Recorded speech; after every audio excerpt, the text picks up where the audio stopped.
তখনই কে যেন পিছন থেকে আমার কাঁধে হাত দিয়ে ঘুরে নিল। আমি তাকে দেখি সামিয়া। সামিয়া কোনো কথা না বলেই আমার গায়ে ঠাস ঠাস করে দুটো থাপ্পড় মেরে বলতে লাগলো, লুচ্চা, তো লুচ্চামি কখনো শেষ হবে না। তুই চরিত্রহীন ছিলি, এখনো আছিস। তোর মতো চরিত্রহীন। ম্যামের এমন আচরণ দেখে ছাত্রছাত্রীরা কিছুটা আশ্চর্য হয়ে গেল। ইকবাল আমার পাশেই বসেছিল। ইকবাল বলল, ম্যাম, আপনি রেগে যাচ্ছেন কেন? ম্যাম কিছুটা অপমান বোধ করলো। আমি আবার বলতে শুরু করলাম, কারণ আজকে আমি সামিয়াকে বলতে চাই তার প্রতি আমার জমা অভিমানের কথাগুলো। বলতে গেলে সেই ছিল আমার বর্তমান, সেই ছিল আমার ভবিষ্যৎ। তাকে ছাড়া আমি অন্য কোনো মেয়ের প্রতি চোখ তুলে তাকাইনি। সে আমাকে ভালোবাসতো কি না জানি না, তবে আমার প্রতি তার বিশ্বাসটা ছিল খুবই ক্ষুদ্র পরিমাণে, যেটা দ্বারা আমার জন্য তার ভালোবাসাটাকে টিকে রাখতে পারেনি। কোনো এক অপবাদে সে আমাকে চরিত্রহীন উপাধি দেয়। সে দেখে আমি আর কোনো মেয়েকে বিশ্বাস করিনি, যদি এই মেয়েও আমাকে সেই অবিশ্বাসী প্রতারকের মতো চরিত্রহীন উপাধি দেয়। এক নিঃশ্বাসের নিচের দিকে তাকিয়ে বলে দিলাম, ম্যাম আমি বসতে পারি কি? বসো। ম্যাম তার চেয়ারে যেয়ে বসতে আমার মেয়ে বলল, বাবা, এত তোমাতে হয়? আমার মেয়ের কথা শুনে তো আমি বোকা বনে গেলাম। কি বললো আমার মেয়েকে? এসব ভাবতে রিয়াদ বলল, মামুনি এটা তোমার বাবাইয়ের ম্যাম হয়। যাক বাঁচলাম। শালা রিয়াদ, তুই তো আর জানিস না ভাই, এটা আমার সেই গার্লফ্রেন্ড। যাই হোক, স্যামের ক্লাসটা কোনো মতো শেষ করলাম। ক্লাসের সময় বারবার স্যামি আমার দিকে তাকাচ্ছিল, আর আমি আর চোখে তা দেখতেছি। ক্লাস শেষ করে মেমকে নিয়ে নেহার ক্লাসে গেলাম। দেখি স্যার ক্লাস নিচ্ছেন। আমি আমার মেয়েকে নিয়ে ক্লাসের বাইরে অপেক্ষা করতে লাগলাম। একটু পরে নেহা বের হয়ে আসলো। নিয়ে আমার মেয়েকে কোলে নিল। এরপরও আমরা তিনজন ক্যান্টিনে গেলাম। সেখানে কিছু খাওয়ার পর বাসায় আসলাম। তবে সামিয়ার সাথে আর দেখা হয়নি। বাসায় এসে আমার মেয়েকে গোসল করে দিয়ে আমিও গোসল করলাম। এরপর নামাজ পড়লাম। নামাজ পড়ার সময় আমার মেয়েও আমার পাশে বসে নামাজ পড়তে লাগলো।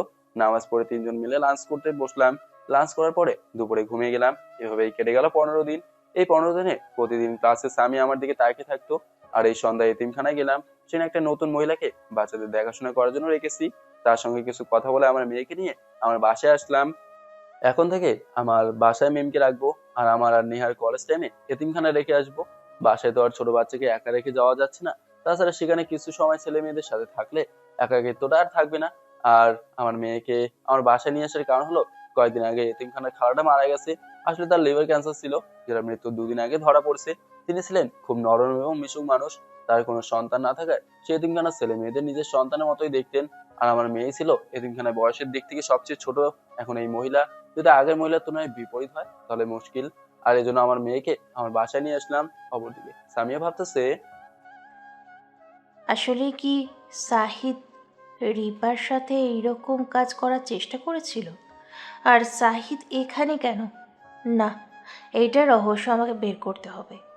এটা জানার জন্য আমার নেহাকে জিজ্ঞাসা করা প্রয়োজন। কালকে কলেজে যেয়ে জিজ্ঞেস করব। আমি আর নেহা আমার মেয়ে একসাথে ডিনার করে রাতে ঘুমিয়ে গেলাম। পরদিন সকালে নাস্তা করে কলেজের জন্য বের হলাম। মিমকে সাথে নিয়ে ওকে এতিমখানায় বাচ্চাদের কাছে রেখে এসে নেহা আর আমি কলেজে গেলাম। কলেজে পৌঁছে নেহাকে ওর বান্ধবের কাছে দিয়ে আমি আমার বন্ধুদের সাথে আড্ডা দিয়ে ক্লাসে গেলাম। সামিয়া নেহাকে খুঁজতে খুঁজতে হয়রান। হঠাৎ দেখে নেহা আসতেছে। এই তো নেহা এসেছে। নেহা, তোমার সাথে আমার একটা পার্সোনাল কথা আছে। জি ম্যাম, বলুন। নেহা, তোমার ভাইয়ের সম্পর্কে আমাকে কিছু বলবে? আমার ভাইয়ের সম্পর্কে কি জানতে চাইছেন আপনি? এখানে নয়, তুমি আমার অফিসের রুমে চলে এসো। আচ্ছা ম্যাম, চলুন। সামিয়ার অফিস রুমে যেয়ে, আচ্ছা নেহা, আমার জানা মতে তোমার ভাইয়ের কোনো বোন নেই তাহলে? সামিকে আর বলতে না দিয়ে, আপনি জানতে চাচ্ছেন আমি তাহলে কোথা থেকে আসলাম? হুম, আপনি ঠিকই ভেবেছেন। আমার ভাইয়া আমাকে একটা হাসপাতাল থেকে নিয়ে এসে বোনের মর্যাদা দিয়েছে। ও, তোমার ভাইয়ের মা বাবাকে? আমার ভাইয়ার বাবা হলেন এদেশের টপ ব্যবসায়ী, আর তার একটি হাসপাতালও আছে। আজ থেকে প্রায় 1.5 বছর আগে ভাইয়ার বাবা মৃত্যুবরণ করে, আর সেই সময় থেকে ভাইয়া এইসব দেখাশোনা করে। তুমি কবে থেকে তোমার ভাইয়ের সাথে আছো? 1 বছরের বেশি থেকে। কিন্তু ম্যাম, আপনি এসব কেন জানতে চাচ্ছেন? না, তেমন কিছু নয়। কি ব্যাপার ম্যাম, সামথিং সামথিং নাকি? হুম। বেশি পেকেছো? আপনার যদি সাহায্যের প্রয়োজন হয় তাহলে আমাকে বলবেন। আর জানেন কি ম্যাম, আমার ভাইয়া খুব ভালো। এই রকম একটা ভাই পেয়ে আমি বড্ড খুশি। কোনোদিন কোনো মেয়ের সাথে বাজে বিহেভ করেনি। আপনি যদি আমার ভাইয়াকে জীবন সঙ্গী হিসেবে পান তাহলে আপনি খুব লাকি হবেন। আমার তো মন বলে তোমার ভাইয়া খারাপ নয়, তারপরেও সেদিন যে কেন এইরকম ব্যবহার করতে গিয়েছিলাম। ম্যাম, কিছু বললেন? না, তুমি যাও, সাহায্য লাগলে বলবো। আর তোমার ফোন নাম্বারটা দাও। আচ্ছা ম্যাম, ফোন নাম্বার তুলুন। 0172976। আসি তাহলে ম্যাম। আচ্ছা যাও। নেহা সামিয়ার রুমে থেকে যাওয়ার পরে সামিয়া হাতে কলম ঘোরাচ্ছে আর ভাবতেছে, নেহার কাছে তো আমি কিছু জানতে পারলাম না, তবে সাহিদের বাবাকে কিভাবে আসলো এখানে এটা জানতে হবে। আর এটা জানার জন্য এমন কারোর কাছে যেতে হবে যে সাহিদের ব্যাপারে সব কিছু জানে। কে হতে পারে এটা? কে হতে পারে? ও, প্রিন্সিপাল স্যার বলতে পারবে, কারণ শুনেছিলাম সাহিদ এই কলেজে 3 বছর আগে ভর্তি হয়েছে। তার মানে আমার আর সাহিদের মাঝে ভুল বোঝাবুঝির পর থেকেই এখানে আছে। সামিয়ার দেরি না করে প্রিন্সিপাল স্যারের রুমে গেল। May I come in sir? Yes, আসো মিস সামিয়া। স্যার, আপনার সাথে জরুরি কথা ছিল। বলো। স্যার, সাহিদ কবে থেকে এখানে লেখাপড়া করতেছে? আর ওর বাবা কে? কেন? তা জেনে তুমি কি করবে? আমার খুব প্রয়োজন, বলুন না স্যার। তাহলে শোনো। ঠিক আছে স্যার, তাহলে আমি আসি। ঠিক আছে, যাও। সব ক্লিয়ার। এখন শুধু আমাকে জানতে হবে সাহিদ কি সত্যি রিপার সাথে? না না, আমার মন বলে সাহিদ এরকম কিচ্ছু করেনি। এটা জানতে হলে আমাকে আবার রাজশাহী যেতে হবে, সাহিলের বাবা মায়ের কাছে। এর জন্য 2 দিন আমাকে কলেজে ছুটি নিতে হবে, যে করেই হোক। আর দেরি করলে চলবে না। আপনাদের হয়তো আগে বলা হয়নি যে রাজশাহী আমার আর সামিয়ার বাসা। সামিয়ার দেরি না করে প্রিন্সিপাল স্যারের রুমে গেল। স্যার, আমার 2 দিন ছুটি প্রয়োজন। কেন? স্যার, রাজশাহী যাব। কিন্তু তোমার তো এখনো 1 মাস হয়নি। Please sir. ওকে, তবে তুমি 2 দিনের বেশি নয়। ধন্যবাদ স্যার। এরপরে সামিয়া তার অফিস রুমে এসে বাসায় ফোন করে বলল যে সে আজকে বাসায় যাবে। আমি ক্লাস শেষ করে নেহাকে নিয়ে ক্যান্ডারে গেলাম। নেহাকে নিজ হাত দিয়ে পুচকে খাইয়ে দিচ্ছি। আর ওদিকে সামিয়া এটা দেখে রাগে ফুঁসতেছে আর মনে মনে বলতেছে, কই, আমাকে তো একদিনও তুলে খাওয়াই নিল, আর আজকে বোনকে পেয়ে? দোয়া করি তুই বউ যেন না হয়। ছি ছি, এটা কি বললাম? আমি ওর যদি বউ না হই তাহলে আমার কি হবে? আমি পাগল হয়ে গেলাম। আমি নেহাকে নিয়ে এতিমখানায় গেলাম। সেখানে যে মিমকে নিয়ে বাসায় আসলাম। লাঞ্চ করে অফিসে গেলাম। সেখানে হাসপাতালে গেলাম। সবকিছু দেখাশোনা করে বাসায় ফিরলাম। নিত্যদিনের ন্যায় পরের দিন আবার কলেজে গেলাম। আজকে সামিয়াকে দেখলাম না। প্রিন্সিপাল স্যার এসে বললো ম্যাম নাকি 2 দিন ছুটি নিয়েছে। এই 2 দিন অন্য স্যার ক্লাস নেবেন। উফ বাবা, বাঁচলাম এই 2 দিন। সামিয়া রাজশাহী পৌঁছে বাস থেকে নেমে নিজের বাসায় চলে যায়।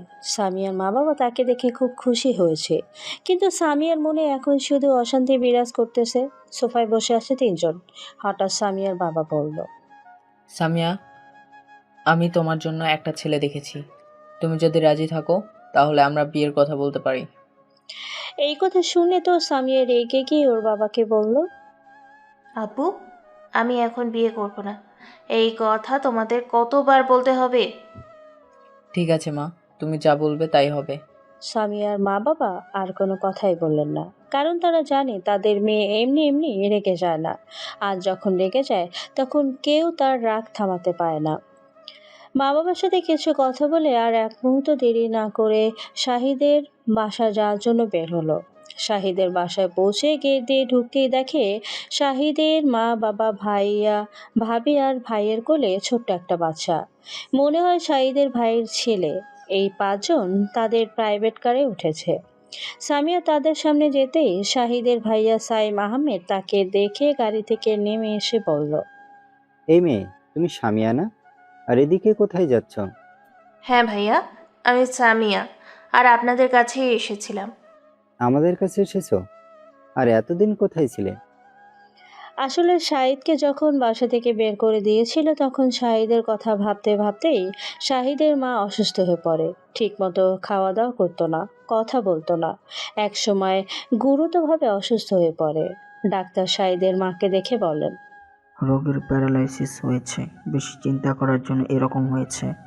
তবে বাইরে নিয়ে গেলে হয়তোবা ঠিক হয়ে যেতে পারে, তবে আল্লাহ ভরসা। ডাক্তারের কথা শুনে সবাই ভেঙে পড়ে।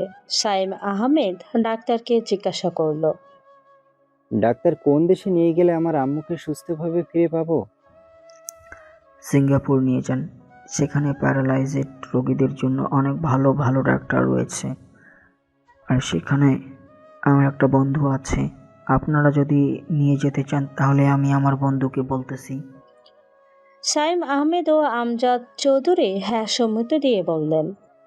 আপনি ব্যবস্থা করুন প্লিজ। ঠিক আছে। এরপরে শাহিদের মাকে নিয়ে শাহিদের সহপরিবার মানে শাহিদের ভাইয়া ভাবি আর আব্বু তার মায়ের চিকিৎসার জন্য সিঙ্গাপুরে পাড়ি জমান। সেখানে প্রায় 7 মাস থাকার পরে শাহিদের আম্মু মোটামুটি সুস্থতা লাভ করে। তারপরে তাকে নিয়ে সহপরিবার সিঙ্গাপুর থেকে বাংলাদেশে চলে আসে। আর সিঙ্গাপুরে থাকা অবস্থায় সাইম আহমেদ অথবা তার আব্বু আমজাদ চৌধুরী মাঝে মাঝেই দেশে আসতেন নিজেদের বিজনেসের দেখাশোনা করার জন্য। ফ্রি টাইমে আবার সিঙ্গাপুরে যেতেন। আর কলেজে সামিয়া সেদিন শাহিদকে ভুল বুঝে চরিত্রহীন উপাধি দিয়েছিল। সেদিন শাহিদ সামিয়ার কাছ থেকে চলে যায়। শাহিদ তার কাছ থেকে চলে যাওয়ার পরে সামিয়া বাসায় এসে কান্না শুরু করে, শুধু কান্নাই করে। একদিন কেটে যাওয়ার পরে সামিয়াও কিছুই খায় না, শুধু রুমে বসে থেকে শাহিদের একটা ছবি বুকে নিয়ে কান্না করতে থাকে। একমাত্র মেয়ের এমন বিহেভ থেকে সামিয়ার মা বাবা সিদ্ধান্ত নেয় যে মেয়েকে নিয়ে তারা তার নানুর বাড়ি সিলেটে যায়। তারপরে তারা সিলেটে যায় আর সেখানেই বেশ কয়েকদিন থাকে। সিলেটে সামিয়া স্বাভাবিকভাবেই ছিল। তাকে নিয়ে তার বাবা মা আবার রাজশাহী আছে। সামিয়া বাসায় এসে শাহিদের বাসার সামনে যে দেখে তাদের বাসায় তালা দেওয়া। সামিয়া জানতো না শাহিদের পরিবার সিঙ্গাপুরে পাড়ি জমিয়েছে। এর কয়েকদিন পর সামিয়ার বাবা ট্রান্সফার হয়ে চট্টগ্রামে আসেন। সামিয়ার বাবা একজন সরকারি ডাক্তার। চট্টগ্রামে তার সহপরিবারকে নিয়ে থাকতে শুরু করেন, যার ফলে সামিয়ার সঙ্গে আর শাহিদের পরিবারের কারোরই দেখা হয়নি। সামিয়া কলেজে চাকরি হওয়ার আগেই সামিয়ার বাবা আবার রাজশাহীতে ট্রান্সফার হয়ে আসেন। রাজশাহীতে এসে সামিয়া জানতে পারে যে শাহিদের পরিবার এখানে থাকে কিন্তু শাহিদ থাকে না। তবে সামিয়া আর শাহিদের কোনো খোঁজ খবর নেয়নি, কারণ শাহিদের প্রতি সামিয়ার একটা ঘৃণা তৈরি হয়েছিল। যাই হোক, এবার বর্তমানে আসি। আসলে ভাইয়া, বাবার ট্রান্সফারের জন্য আমরা চট্টগ্রামে ছিলাম। ও তো আমাদের সাইম আহমেদের কথা শেষ না হতেই আমজাদ চৌধুরী বলল, আরে সামিয়া মাঝে কেমন আছো? আলহামদুলিল্লাহ, আপনি কেমন আছেন আঙ্কেল? আলহামদুলিল্লাহ। তো কোথায় যাচ্ছ? আপনাদের বাসায় এসেছিলাম। কি প্রয়োজন মা, বলো। আসলে আঙ্কেল, সাহিদ কোথায় আছে বলতে পারবেন কি?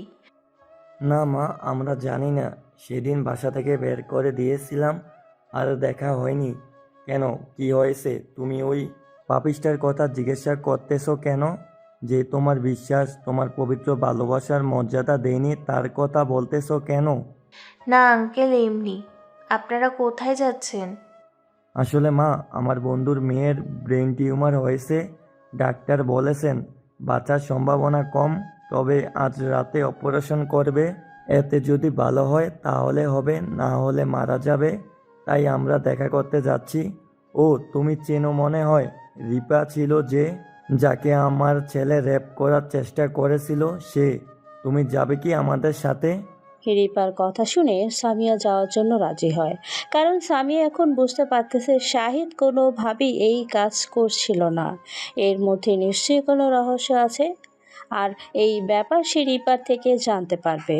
যদিও রিপা অসুস্থ, তারপরেও জিজ্ঞাসা করবে। সামিয়া গাড়িতে উঠে বসতেই শাহিদের আম্মু তাকে নানান প্রশ্ন করে। এতদিন কোথায় ছিলি? এখন কি করে আমার ছেলে অপরাধ করেছে? কিন্তু আমরা তো অপরাধ করিনি, তারপরেও কেন আমাদের বাসায় আসা হয়নি, ইত্যাদি ইত্যাদি। সামিয়া মিসেস সাইম আহমেদকে জিজ্ঞাসা করলো। ভাবি, এই বাচ্চাটা কি? এটা আমাদের কলিজার টুকরো ছেলে সন্তান। খুব মিষ্টি তো। নাম কি আর বয়স কত? নাম রেখেছি আব্দুল্লাহ আল রাফি চৌধুরী, আর বয়স 1.5 বছর চলছে। দেন, আমার কোলে দেন, আমি একটু নিই। মিসেস সাইম আহমেদ তার ছেলে আব্দুল্লাহ আল রাফি চৌধুরীকে সামিয়ার কোলে দিল। সামিয়া আব্দুল্লাহ আল রাফি চৌধুরীকে কোলে নিয়ে আদর করতেছে আর ভাবতেছে, বাহ, এক ভাইয়ের মেয়ের সন্তান আর অন্যজনের ছেলে সন্তান। একজন বিয়ে করে ছেলে সন্তানের বাবা হয়েছে, আর অন্যজন বিয়ে না করেই মেয়ে সন্তানের জনক হয়ে গেছে। বাহ, কি লাকি লাইফ! যত সব আমার লাইফ। না পেলাম স্বামী, না পেলাম সন্তান। সুখ এবং দুঃখের কথা বার্তা বলতে বলতেই গাড়ি রাজশাহী মেডিকেল হাসপাতালের সামনে দাঁড়িয়ে গেল। গাড়ি থেকে নেমে ওরা সবাই রিপাকে দেখতে গেল। রিপাকে রাখা হয়েছে 113 নম্বর রুমে, যেটা আগে থেকে আমজাদ চৌধুরী জানতেন, যার জন্য ওদের পৌঁছাতে কোনো অসুবিধা হয়নি। রিপার কেবিনের সামনে দেখে রিপার ভাই রিপন দাঁড়িয়ে আছে। সামিয়াকে দেখে সে কিছুটা অবাক হয়ে গেল, কিন্তু সেই বিষয় বেশি মাথা ঘামালো না। আমজাদ চৌধুরীকে দেখে রিপার বাবা এসে জড়িয়ে ধরে কান্না করতে লাগলো, কারণ নিজের মেয়েকে মৃত্যু শয্যায় রেখে নিজের আবেগ আর ধরে রাখতে পারলেন না। একটু পরে আমজাদ চৌধুরী রিপার বাবাকে বলল, রিপা মার কি অবস্থা এখন? এখন বেশি সিরিয়াস, তবে রিপা শুধু একটা কথাই বারবার বলতেছে। কি কথা? সবসময় বলতেছে আমি আমার পাপের শাস্তি ভোগ করতেছি। এতক্ষণ শাহিদের পরিবারের সবাই কেবিনের বাইরে দাঁড়িয়ে রিপার বাবার কথাগুলো শুনতেছিল। কি রিপার বলা কথা শুনে সবাই অবাক হয়ে ভাবতেছে, কি এমন পাপের কথা রিপা এমন অবস্থায় বলতেছে। সবাই মনে মনে একই প্রশ্ন ভাবতেছে, কিন্তু সামিয়ার মনে ভিন্ন ভাবনা চলতেছে। একটু পরে সবাই রিপার কেবিনে ঢুকলো। রিপার সাথে দেখা করে কয়েকজন ছাড়া সবাই বাইরে গেল, কারণ রোগীর কাছে ভিড় জমানো ঠিক নয়। রিপার কাছে আসে শুধু সামিয়া আর শাহিদের আম্মু। মিসেস সাইম আহমেদ তার ছেলেকে নিয়ে বাইরে গেছে, কারণ তার ছেলে কান্না করতেছে, আর রিপার মা সেন্সলেস অবস্থায় বেডে শুয়ে আছে। মেয়ের এই অবস্থা দেখে আর কয়জন ঠিক থাকতে পারে? রিপা একটু একটু করে কথা বলতেছে। সামিয়া তাকে বলল, রিপা, আমি তোমাকে যা প্রশ্ন করব তার সঠিক উত্তর আমাকে দিবে কি? কি প্রশ্ন আপু? আগে প্রমিস করো, বলবে। ঠিক আছে আপু, প্রমিস করলাম। সাহিদ কি তোমার সাথে সত্যি রেপ করতে চেয়েছিল? সামিয়ার প্রশ্ন শুনে শাহিদের আম্মু অবাক হয়ে সামিয়ার দিকে তাকিয়ে আছে, কিন্তু রিপা কি বলবে তা ভেবে পাচ্ছে না। রিপাকে চুপ করে থাকতে দেখে সামিয়া বলল, কি হলো বলো? রিপা মুচকি এসে সামিয়াকে বলল, বলবো, তার আগে আপনি সবাইকে এই রুমে আসতে বলেন। সামিয়ার দেরি না করে কেবিনের বাইরে যে আমজাদ চৌধুরী, রিপার বাবা, রিপার ভাই রিপন, সাইম আহমেদ, মিসেস সাইম আহমেদ, এদের সবাইকে ডেকে রিপার কেবিনে নিয়ে আসলো। আর এইদিকে শাহিদের আম্মু চিন্তায় পড়ে গেছে। সবাইকে রুমে ঢুকতে দেখে রিপা ওঠার চেষ্টা করতেছে, কিন্তু পারতেছে না। অবশেষে শুয়ে থেকে বলতে শুরু করলো, আব্বু, তুমি আমাকে বারবার জিজ্ঞেস করতে না যে আমি কিসের পাপের কথা বলছি? তাহলে শোনেন, তবে শোনার পর আমাকে ভুল বুঝলে চলবে না। এরপরে রিপা শাহিদের সাথে কলেজ থেকে শুরু করে বাড়ি থেকে বের করে দেওয়া পর্যন্ত যা কিছু হয়েছে সব কিছু বলল। রিপার সব কথা শুনে শাহিদের আম্মু সেন্সলেস হয়ে পড়ল, আর আমজাদ চৌধুরী আর সাইম আহমেদ কান্নায় ভেঙে পড়ল। রিপার বাবা রিপার কথা শুনে মারতে যাবে, তখনই সাইম আহমেদ এসে বাধা দিয়ে বলল, আঙ্কেল কি করতে চাচ্ছেন? রিপা অসুস্থ। তুমি আমাকে ছেড়ে দাও, ওকে আমি মেরে ফেলবো।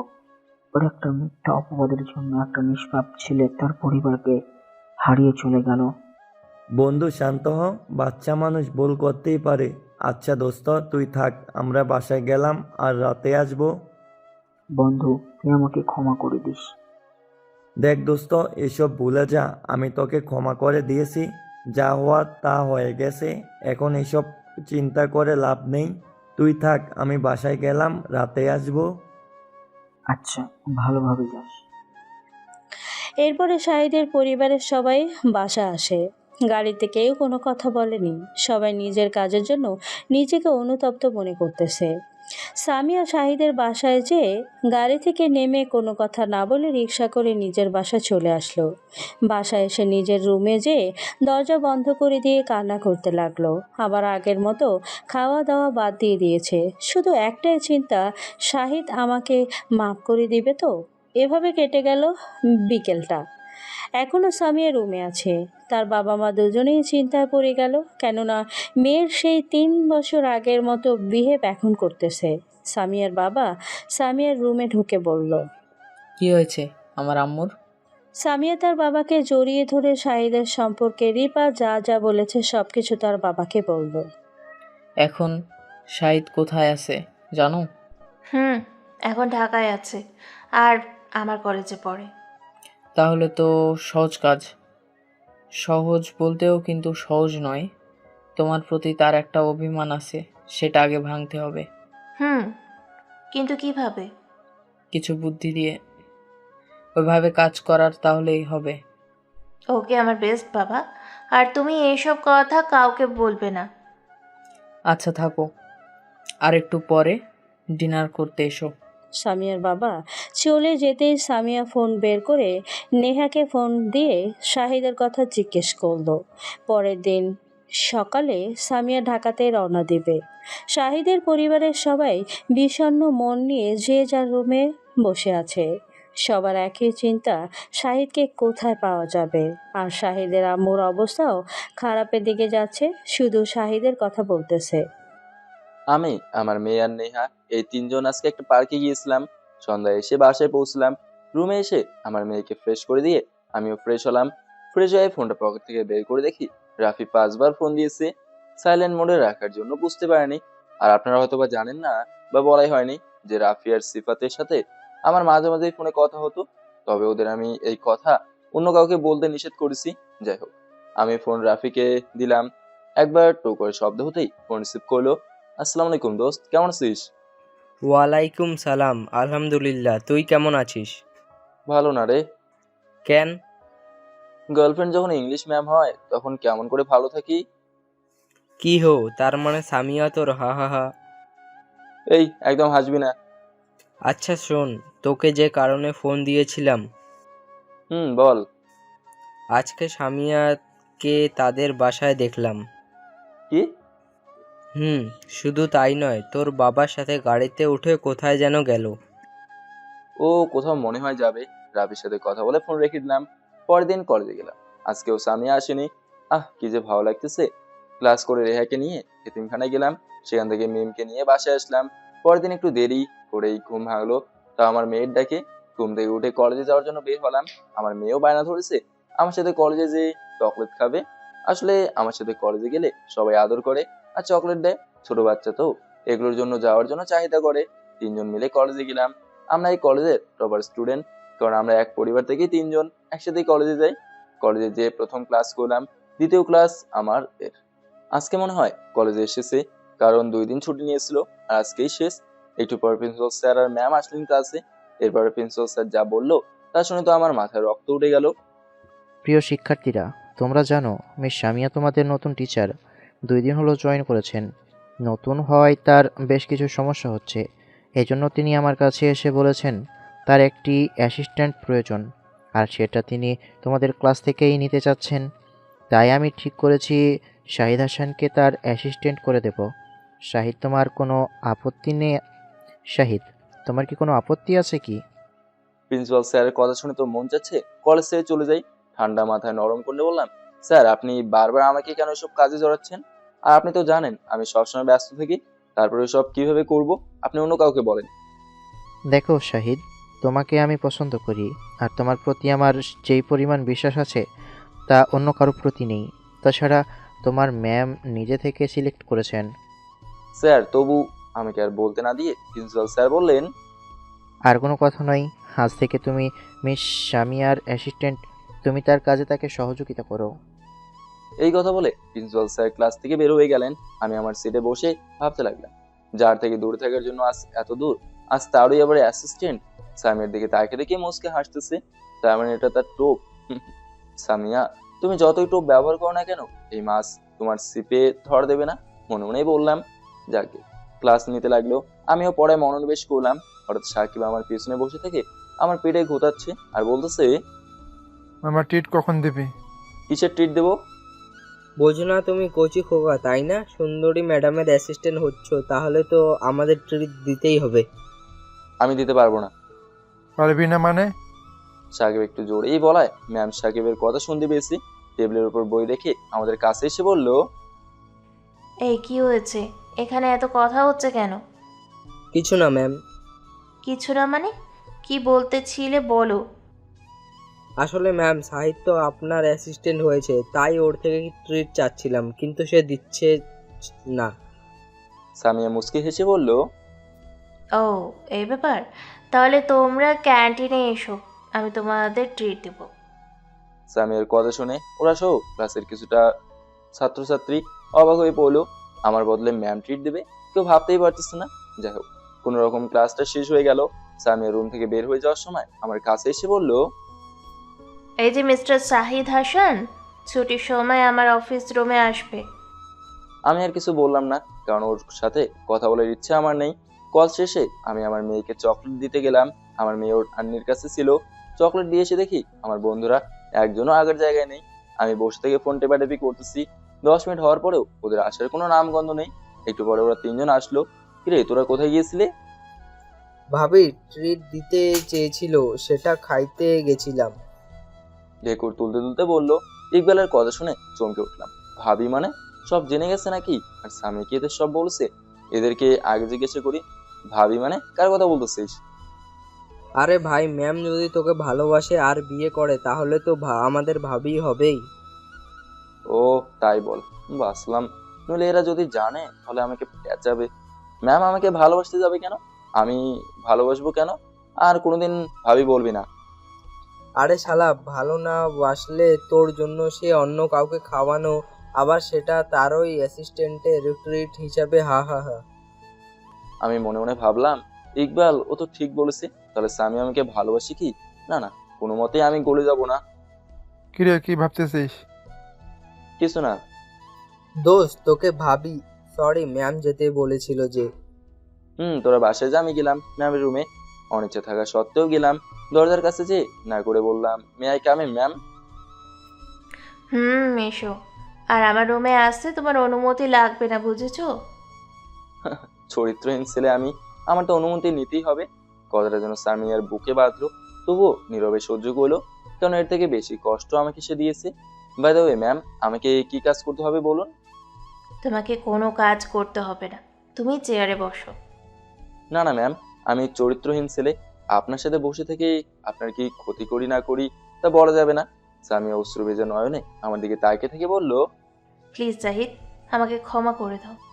সি ম্যাম, আপনি কেন আমার কাছে ক্ষমা চাচ্ছেন? সবাইকে আমি ক্ষমা করে দিয়েছি। তাহলে আমার হঠাৎ আমার মেয়ে সামিয়ার রুমে ঢোকে। দৌড়ে সামিয়ার কাছে যেয়ে বলল, মামুনি, মামুনি, তুমি কি বলতে তো? আমার মেয়ের কথা শুনে আমি তো আকাশ থেকে পড়লাম। বলে কি এই বাচ্চা মেয়ে? এতক্ষণে মিমকে আমাকে লক্ষ্য করেনি। সামিয়ার কোলে উঠে বসে সামনে তাকাতেই আমাদেরকে দেখতে পেলো। আমাকে দেখতে পেয়ে সামিয়ার কোল থেকে নেমে আমার কাছে আসলো। আমি মেমকে কোলে নিতেই মিম বলল, জানো বাবাই, আমার মামুনি আমারে এত দূর চকলেট দিয়েতে। আমি আমার মেয়ের কথা শুনে কিছুটা খুশি হলাম। সামিয়ার প্রতি আর বেশি রেগে গেলাম আমার নেহার প্রতি। কেন সে আমার মেয়েকে অপরিচিত ব্যক্তির কাছে পাঠিয়েছে? যদিও সামিয়া অপরিচিত নয়, তবুও আমি আমার মেয়েকে ধমক দিয়ে বললাম, কে বলেছে ইনি তোমার মা মনে? আন্নি বলেতে। আন্নি বলেছে তাই তুমি বলবে? আর চকলেট নিয়েছো কেন? আমার ধমক শুনে আমার মেয়ে কান্না করতে লাগলো। আমি তাকে বুকে জড়িয়ে নিলাম। প্লিজ মিমকে তুমি কিছু বলো না, সে তো তোমার ছোট্ট বাচ্চা, যা বলার আমাকে বলো। আমি আর কিছু না বলে মিমকে নিয়ে সামিয়ার রুম থেকে বের হয়ে নেহার কাছে গেলাম। নেহার কাছে যে নেহাকে জিজ্ঞেস করলাম, নেহা তুই মিমকে কি বলেছিস? কি ভাইয়া, আমি কি তো কিছু বলিনি? কিছু বলিসনি? তাহলে ইংলিশ ম্যামকে মামনি বলে ডাকলো কেন? প্রচন্ড রেগেই বললাম। আমার এমন আচরণে নেহা কোনোদিন দেখেনি, যার ফলে আজকে নেহার চোখের কোনায় পানি এসে গেছে। আসলে ভাইয়া, আমি আর কিছু বলতে না দিয়ে চোখের পানি মুছে দিয়ে কপালে একটা চুমু দিয়ে ওদের দুজনকে নিয়ে ক্যান্টিনে আসলাম। কি করব, বর্তমানে ওরা দুজনেই আমার পৃথিবী। ওদের চোখের পানি আমার সহ্য হয় না। যাই হোক, ক্যান্টিনে কিছু খাওয়া দাওয়ার পর ওদেরকে নিয়ে বাসায় আসলাম। বাসায় এসে গোসল করে নামাজ পড়লাম। তিনজন একসাথে লাঞ্চ করতে বসলাম। বসতেই অফিসের এমডি সাহেব ফোন দিল। আমি রিসিভ করতেই এমডি সাহেব বললেন, আসসালামু আলাইকুম স্যার, আজকে একটু আপনাকে অফিসে আসতে হবে। ওয়ালাইকুম আসসালাম। কেন, কিছু হয়েছে নাকি? একটু সমস্যা হয়েছে, আপনি আসলে ভালো হতো। ঠিক আছে, কটা যাব? বিকেল 4টায়। ঠিক আছে। ওকে স্যার, আসসালামু আলাইকুম। ওয়ালাইকুম সালাম। ফোন রাখতে আমার মেয়ে বলল, বাবাই কাল থাকতে তোতা বলে আমার মামনির থাতে। হায় হায়, আমার মেয়ে তো আমাকে পাগল বানিয়ে দেবে। অফিসের এমডির সাথে কথা বললাম আর তিনি বলছেন তার মামুনির কথা। আল্লাহ, আমার মেয়ের মাথায় মামুনির ভূত ঢুকলো কোথা থেকে? না, আম্মু অফিসের এমডির সঙ্গে। ও আচ্ছা আম্মু, তোমার কি মামনি লাগবে? মানে? তাহলে তোমার বাবাইকে বলো। বাবাই আমার একটা মামনি এনে দিবে? ঠিক আছে মামুনি, তোমার জন্য একটা মামুনি আনবো। এখন আমার ভালো আম্মুর মতো খাও। আচ্ছা, কিন্তু বাবাই আমার মামনির চেয়ে আমি নিয়ে আসবো। এটুকু মেয়ে বলে কি, তুমি কোথায় পাবে? আজকে আমালেতে চকলেট দিয়েতে তালে নিয়ে আদল তেলেতে তেতাই আমার মামনি। মেয়ের কথা শুনে আমার গলায় ভাত আটকে গেল। নিয়ে আমাকে পানি এগিয়ে দিয়ে বললো, আহ ভাইয়া, এখন খাও, পরে না হয় ভাবির কথা ভেবো। তোর ভাবিকে কোথায় পাইলি? কে আবার? মিমের মামনি।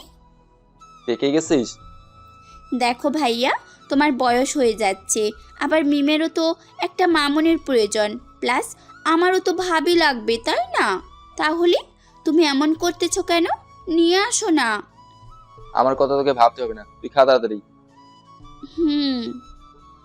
খাওয়া দাওয়া শেষ করে রুমে এসে শুয়ে পড়লাম। মিম নেহা রুমে গেছে। 4টায় অফিসে গেলাম। অফিসে যে বিষয়ে সমস্যা হয়েছে সেটা সলভ করে দিয়ে সকল স্টাফের সাথে দেখা করে চলে আসলাম। অপরদিকে সামিয়া ভাবতেছে, আজকে আমার কলিজাটা অনেক রেগে গিয়েছে। না জানি নেহাকে কি বললো। নেহাকে একটু ফোন দিয়ে দেখি। নেহাকে কল দিতেই নেহা রিসিভ করলো। আসসালামু আলাইকুম ম্যাম, কেমন আছেন? ওয়ালাইকুম সালাম, ভালো আছি। তুমি কেমন আছো? আলহামদুলিল্লাহ। তোমায় কতবার বলবো তুমি আমাকে আপু বলে ডাকবে? ঠিক আছে আপু। আচ্ছা, তোমার ভাইয়া তোমাকে কিছু বলেছিল কি? না, কিছু বলিনি। ও, তো আমার মেয়ে কি করতেছে? তোমার মেয়ে আমার সঙ্গে শুয়ে আছে, কথা বলবে কি? দাও। আসসালামু আলাইকুম মামনি, কেমন আছো? ওয়ালাইকুম সালাম, আলহামদুলিল্লাহ ভালো আছি। আমার আম্মুটা কেমন আছে? আমিও ভালো আছি। আম্মু বাসায় যাবে, তোমার বাবাইকে তোমাকে বলেছিল কি? না মামনি, পাপাইকে তোমার আর্নাল তোতা বলেছি। কি বললে আম্মু? বুঝতে পারিনি। তোমার কথা তোমার আম্মু তার বাবাইকে বলেছে, সেটা বলল। কি? আমার আম্মু তো দেখি বড় হয়ে গেছে। মামনি। আচ্ছা আম্মু, পরে কথা হবে। আচ্ছা মামনি। নেহা, তোমার ভাইয়া তোমাকে কিছু বললে আমাকে বলবে। আচ্ছা। বাই। সামিয়া নেহার সাথে কথা বলে স্বস্তির নিঃশ্বাস ফেললো, কারণ সামিয়া আমার রাগ সম্পর্কে জানে। আমি অফিস থেকে বাসায় আসলাম। সন্ধ্যায় ছাদে গেলাম। ছাদে যেয়ে দোলনায় বসতেই রাফি ফোন দিল। বল, কেমন আছিস? আলহামদুলিল্লাহ, তুই কেমন আছিস? আলহামদুলিল্লাহ। শাহিদ, আজকে তোর বাবা আর ভাইয়া আমার বাসায় এসেছিল। কেন? তুই কোথায় আছিস তা আমি জানি না।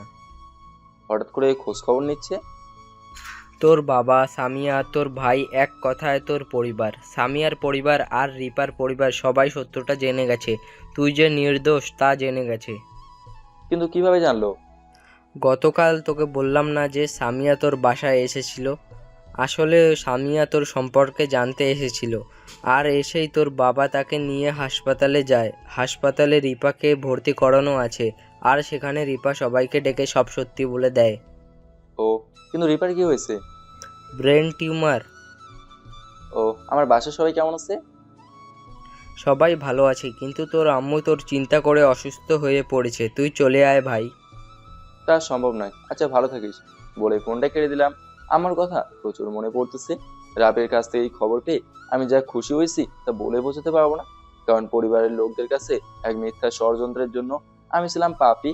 এখন তারা সত্যিটা জেনেছে। কিন্তু আম্মুর কথা ভেবে নিমেষেই মনটা খারাপ হয়ে গেল। আমি তো আর তাদের কাছে যাচ্ছি না।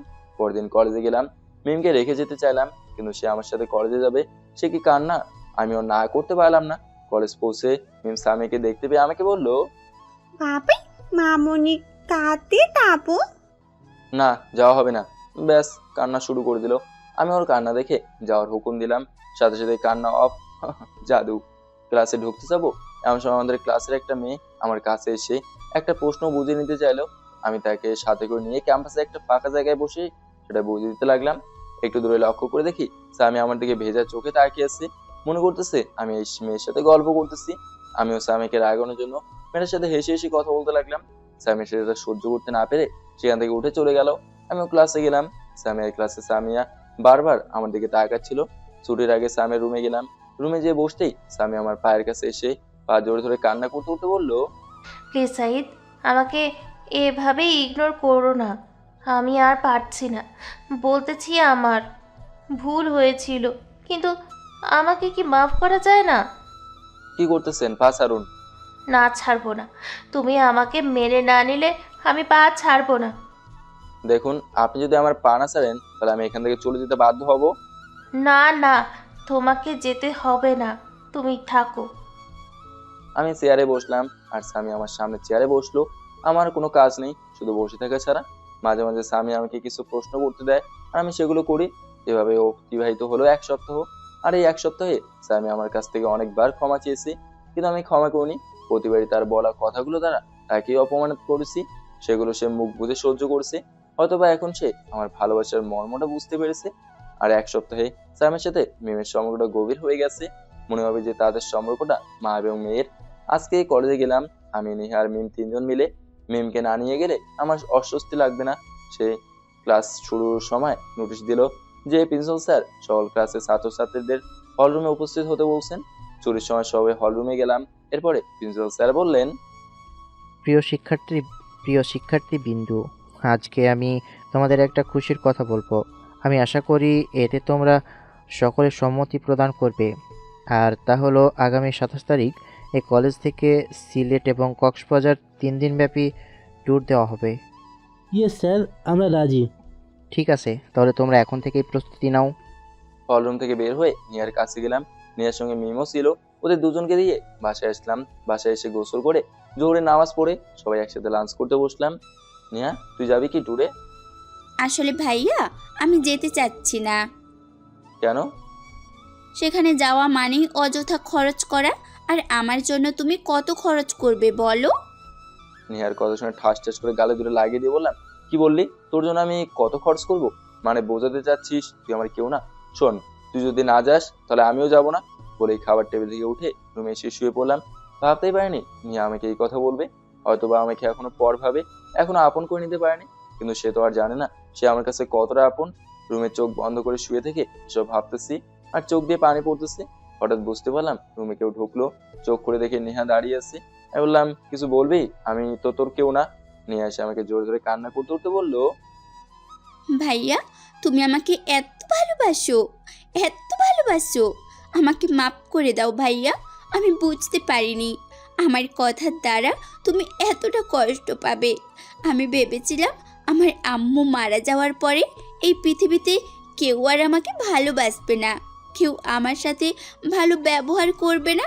কিন্তু আল্লাহর রহমতে আমি একজন ভাইকে পেয়েছি যে নিজের থেকে বেশি আমার কেয়ার করে।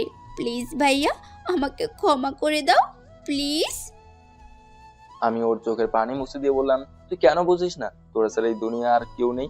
আমার যা কিছু আছে সব তো তোদের জন্যই। আমি সব রেখে কি করব বল? এখন বল তুই যাবি কিনা? নিয়া মুস্কি হেসে বলল,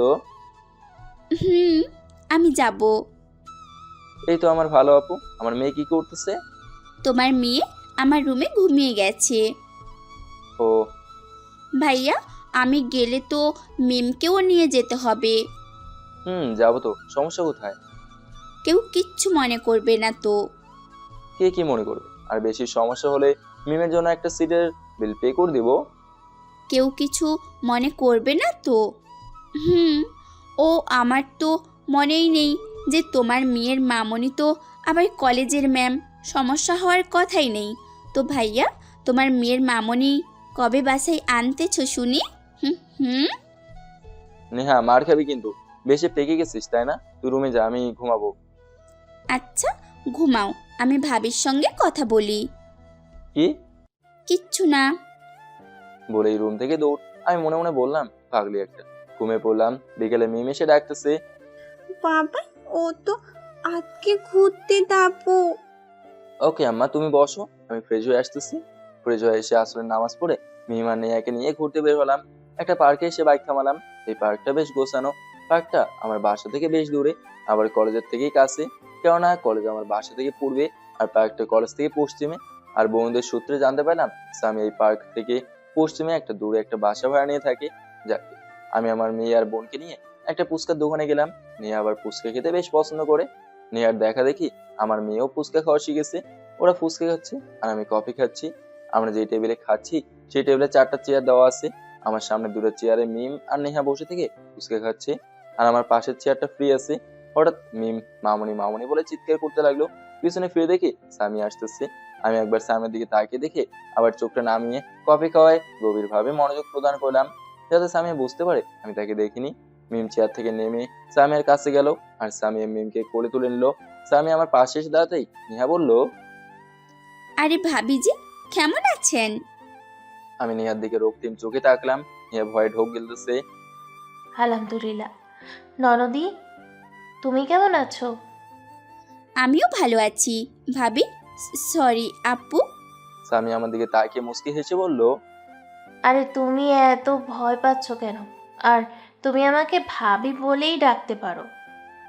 নেহা, তোর আরো কি ভাই আছে নাকি? কেন? এই যে ম্যাম তোকে ভাবি রাখতে বলতেছে যে, আর তোকে ননদি বলতেছে। নেহার ভাই তো নেহার সামনেই বসে আছে, তাই না ননদি? হুম ভাবি। আমি মনে মনে বললাম, শালি তুই আমার বোনকেও হাত করে ফেলেছিস। কি ব্যাপার মিস্টার, আমাকে বসতে বলবেন না নাকি? আমি ধীরে ধীরে বললাম, আমার মতো চরিত্রহীন ছেলের পাশে আবার বসবেন? কথাটা স্বামী আর কলিজার মধ্যে তীরের মতো ঢুকলো, কিন্তু স্বামী ভাবতেছে। তুমি আমাকে যতই অবহেলা করো আর কথা শোনাও, তবুও আমি তোমার পাশে থাকবো। তোমাকে আবার আমার করবই। স্বামীর মুখটা কালো করে আমার পাশে বসলো। মিম এখনো স্যামের কোলে আছে। স্যামের টেবিল থেকে ফুচকার প্লেটটা হাতে নিয়ে মিমকে তুলে খাওয়াতে লাগলো। আমি মিমের খাওয়া দেখতেছি। আমাকে তাকে থাকতে দেখে মিম বলল, বাবা, তুমি খাবে? না আম্মু, তুমি খাও। সামিয়া তুলে মিমের মুখে দিচ্ছে আর মিম খাচ্ছে। মনে হচ্ছে মা তার মেয়েকে তুলে খাওয়াচ্ছে। হঠাৎ মিম বলল, বাবাই, আজকে মামনিকে বাতাই নিয়ে যাবো। আমি কি বলবো ভেবে পাচ্ছি না। আমার মেয়ে যে আমাকে এরকম পরিস্থিতিতে ফেলবে তা কে জানে। না আম্মু, আমি এখন যাব না, পরে একেবারে যাব তোমার বাবাইয়ের বাসায়। ওই আশায় বসে থাকো। আত্মা মামনি। খাওয়া দাওয়া শেষ করে বিল মিটিয়ে ফুচকার দোকান থেকে বের হয়ে বাইকের কাছে আসলাম।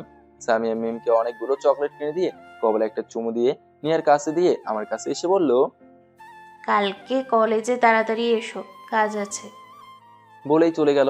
আমি ওদের দুজনকে নিয়ে বাসায় আসলাম। রাতে মিমকে আমার বুকে জড়িয়ে ধরে ঘুমিয়ে গেলাম। ফজরের ঘুম থেকে উঠে নামাজ পড়ে আব্বুর কবরে যেয়ে দোয়া করে চলে আসলাম। 8টার দিকে কলেজে যাওয়ার জন্য বের হচ্ছি। হঠাৎ ফোনটা বেজে উঠলো। পকেট থেকে ফোন বের করে দেখি সিফাত ফোন দিয়েছে। আমি রিসিভ করে বললাম, আসসালামু আলাইকুম, কেমন আছিস? ওয়ালাইকুম আসসালাম। আলহামদুলিল্লাহ, তুই কেমন আছিস? আলহামদুলিল্লাহ। কিছু বলবি? শাহিদ, তুই এক্ষুনি রাজশাহীতে চলে আয়। কেন? আন্টি মানে তোর আম্মু খুব অসুস্থ, মেডিকেলে ভর্তি করানো আছে। আমার আম্মুর যদি কিছু হয় তাহলে আমি কি করে বেঁচে থাকবো? আচ্ছা যাবো, কিন্তু আমি নার্সের বেশে যাব। তুই সেই ব্যবস্থা কর। ঠিক আছে, তুই আয়। ফোনটা কেটে দিয়ে রুম থেকে বের হয়ে দেখি নিহা আর মিম রেডি হয়ে সোফায় বসে আছে। আমি নিহার কাছে যেয়ে বললাম, নিহা, আমি আজকে কলেজে যাব না, চল তোদের নামে দিয়ে আসি। কেন, কোথাও যাবে নাকি? একটা কাজ আছে, একটু বাইরে যাব। আচ্ছা। বাবাই কোথায় যাবে? একটু বাইরে যাবো আম্মু, তুমি তোমার আন্নির সাথে থাকবে, আর আমি আসার সময় তোমার জন্য চকলেট নিয়ে আসবো। আচ্ছা। আচ্ছা বাবাই। আমি বাইকে করে নিয়ে আর মিমকে কলেজে দিয়ে নামিয়ে দিয়ে বললাম, তোদের ছুটির সময় ড্রাইভার আঙ্কেলকে ফোন করে আসতে বলিস, আর তোরা যেন একাই বাসায় যাস না। ঠিক আছে ভাইয়া, তুমি কখন আসবে? সন্ধ্যায় বা রাতে। আচ্ছা, সাবধানে যেও। এরপরে ইকবাল রিয়াদের সঙ্গে দেখা করে বাসায় আসলাম। আজকে সাকিব কলেজে আসেনি। বাসায় এসে বাইকটা রেখে দারোয়ান চাচাকে বলে বের হলাম বাস স্ট্যান্ডের উদ্দেশ্যে। কিছুক্ষণ আগে অনলাইনে টিকিট কেটে নিয়েছিলাম। বাসে উঠে বসতেই মনে পড়লো আজ থেকে 3 বছর আগের কথা। কতদিন পরে আজ নিজের শহরে যাচ্ছি। বাসের সিটে হেলান দিয়ে ঘুমিয়ে পড়লাম। এটা একটা আমার বাজে অভ্যাস। নেহা, আজকে তোমার ভাইয়া আসেনি? না ভাবি, ভাইয়ার কি যেন কাজ আছে, তাই একটু বাইরে গিয়েছে। ও, আজকে একটু তাড়াতাড়ি কলেজে আসতে বলেছিলাম, আর তিনি কাজে গেছেন। ঢপ দেখে আর বাঁচি না। ভাবি, মন খারাপ করো না প্লিজ, চলে আসবে এক্ষুনি। এই অবস্থায় বিয়ের পর না জানি। সামিয়া লজ্জা মাখা মুখে একটা হাসি এসে বলল, পাজি মেয়ে কোথাকার। মামুনি, আমার চকলেট খ্যাত হয়ে গেছে। ওকে আম্মু, চলো তোমাকে আরো চকলেট নিয়ে দেই। মামুনি তোলো। এরপর নেহা, সামি আর মিম ক্যান্টিনে গেল। দীর্ঘ সফর করে চলে আসলাম সে অবিশ্বাসীদের শহরে। বাস থেকে নেমে সিফাতকে ফোন দিলাম, আমি এসেছি, তুই কোথায়? তুই 1 মিনিট দাঁড়া। ঠিক আছে। একটু পরে সিফাত আসলো, আমাকে দেখার সাথে সাথে জড়িত হলো। আমিও জড়িত হলাম। প্রায় 3 বছর পরে সিফাতের সঙ্গে দেখা। অনেক চেঞ্জ হয়েছে, তবে রাফির কয়েকবার ঢাকায় গিয়েছিল, আর সেখানে তার সঙ্গে কয়েকবার দেখা হয়েছিল। ভালো মন্দ জিজ্ঞাসা করার পরে সিফাত আমাকে মেডিকেলের একটা ডাক্তারের কেবিনে নিয়ে গেল। তবে যাওয়ার সময় আমার মুখে মাস্ক ছিল, ফলে যারা আমাকে দেখেছে তারা চিনতে পারেনি। ডাক্তারের কেবিনে যেয়ে দেখি আমার কয়েক বছরের এক বড় ভাই মাহফুজ বসে আছে। তবে সে 3 বছর আগে মেডিকেলের স্টুডেন্ট ছিল, তাহলে সে এখন ডাক্তার। তবে তার সাথে আমার ফ্রেন্ডলি ভাবটাই বেশি ছিল। যাকে আমাকে দেখে মাহফুজ ভাই জড়িত হলেন, আমিও জড়িত হলাম। বেশ কিছুক্ষণ কথা বলার পর সিফাত আমাকে নার্সের ড্রেস দিল, আর আমি সেগুলো পরে নিলাম। সবকিছু চেঞ্জ করে একেবারে ক্ষণিকের নার্স হয়ে গেলাম। এরপরে মাহফুজ ভাই, সিফাত আর আমি কেবিন থেকে বের হয়ে হাঁটতে লাগলাম আমুর কেবিনের উদ্দেশ্যে। আমুর কেবিনের সামনে যেয়ে দেখি আমজাদ চৌধুরী বিপরীতমুখী হয়ে ফোনে কার সাথে যেন কথা বলতেছে। তবে বুঝতে পারিনি, কিন্তু কথা শুনে বুঝতে পারলাম এটা আমজাদ চৌধুরী। আম্মুর কেবিনের ভেতরে পা বাড়ালাম, বুকের ভেতর ধুকপুক ধুকপুক করতেছে। অনেক কষ্টে নিজেকে সামনে নিলাম। এরপর ভেতরে ঢুকলাম। কেবিনের ভেতরে ঢুকে যা দেখলাম তা দেখে তো আমার চোখ দিয়ে আপনা আপনি পানি বের হয়ে হচ্ছে, আর চোখ দুটো অন্ধকার হয়ে আসতেছে। আমি কাকে দেখতেছি? আমার আম্মুকে চেনাই যাচ্ছে না। চেহারাটা শুকিয়ে গেছে, মনে হচ্ছে ঠিক মতো খাওয়া দাওয়া করে না। চোখের নিচে কালো দাগ পড়ছে, হয়তোবা আমার জন্য কান্না করতে করতে চোখের নিচে এমন দাগ পড়ছে। বেডের সঙ্গে লেফটে শুয়ে আছে আম্মুর এক পাশে ভাইয়া, অন্য পাশে ভাবি বসে আছে। ভাবের কোলে একটা ছেলের সন্তান মনে হয়, এটা তাদের ছেলে। মাহফুজ ভাই আম্মুকে চেক আপ করার জন্য আম্মুর কাছে গেলেন। ভাইয়া আর ভাবিকে উদ্দেশ্য করে বললেন, সাহেম ভাই, আপনি আর ভাবি একটু বাইরে যাবেন প্লিজ, রোগীর চেক আপ করবো তো, আপনারা বাইরে গেলে ভালো হতো। আচ্ছা ভাই, ঠিক আছে, যাচ্ছি। ভাইয়া আর ভাবি কেবিন থেকে বের হয়ে গেল। তবে যাওয়ার সময় ভাইয়া আমার দিকে কয়েকবার সন্দেহের চোখে তাকালো। ভাইয়া আর ভাবি যাওয়ার পরে আমি দরজাটা ভালোভাবে লাগিয়ে দিয়ে আসলাম। আমি লাগাতে যাওয়ার কারণ হলো যাতে সবাই বুঝতে পারে আমি একজন নার্স, আর দরজা লাগানোর মাধ্যমে নার্সের কাজটাই প্রকাশ করলাম। আম্মুর মাথার কাছে দিয়ে বসলাম। আম্মু এতক্ষণ ঘুমিয়েছিল। আমি আম্মুর কপালে হাত বুলিয়ে দিতেই আম্মু জেগে গেল। আম্মুর চোখ খুলেই বলতে লাগলো, বাবা শাহিদ, কই তুই? একবার আমার কাছে আয় বাবা, এসে আম্মুকে আম্মু বলে ডাক। কোথায় গেলি তুই? আম্মু এসব বলতেছে আর চোখ দিয়ে পানি ফেলতেছে। আমিও নীরবে কান্না করতেছি। আম্মু চোখ বন্ধ করে আবার বলতে লাগলো, শাহিদ বাবা, আমি আর বাঁচবো না রে বাবা। কোথায় আছিস? একবার আমার কোলে আয় বাবা। এই তোরা কোথায় আছিস? আমার শাহিদ, আমার কোলে এনে। হঠাৎ আম্মু কথা বলা বন্ধ করে দিল। কেন? মাহফুজ ভাই দেখে বললো সেন্সলেস হয়ে গেছে।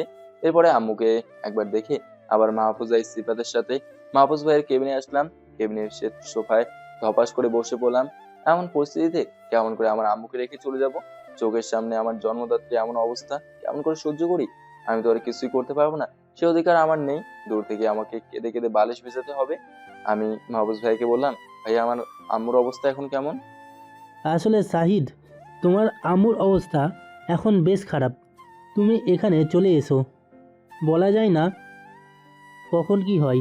আর তোমার আম্মুর এই অবস্থা শুধু তোমার জন্য চিন্তা করে। তাই বলি কি ভাই, তুমি আবার তোমার মায়ের কোলে ফিরে এসো। শাহিদ, তুই ফিরে আয়।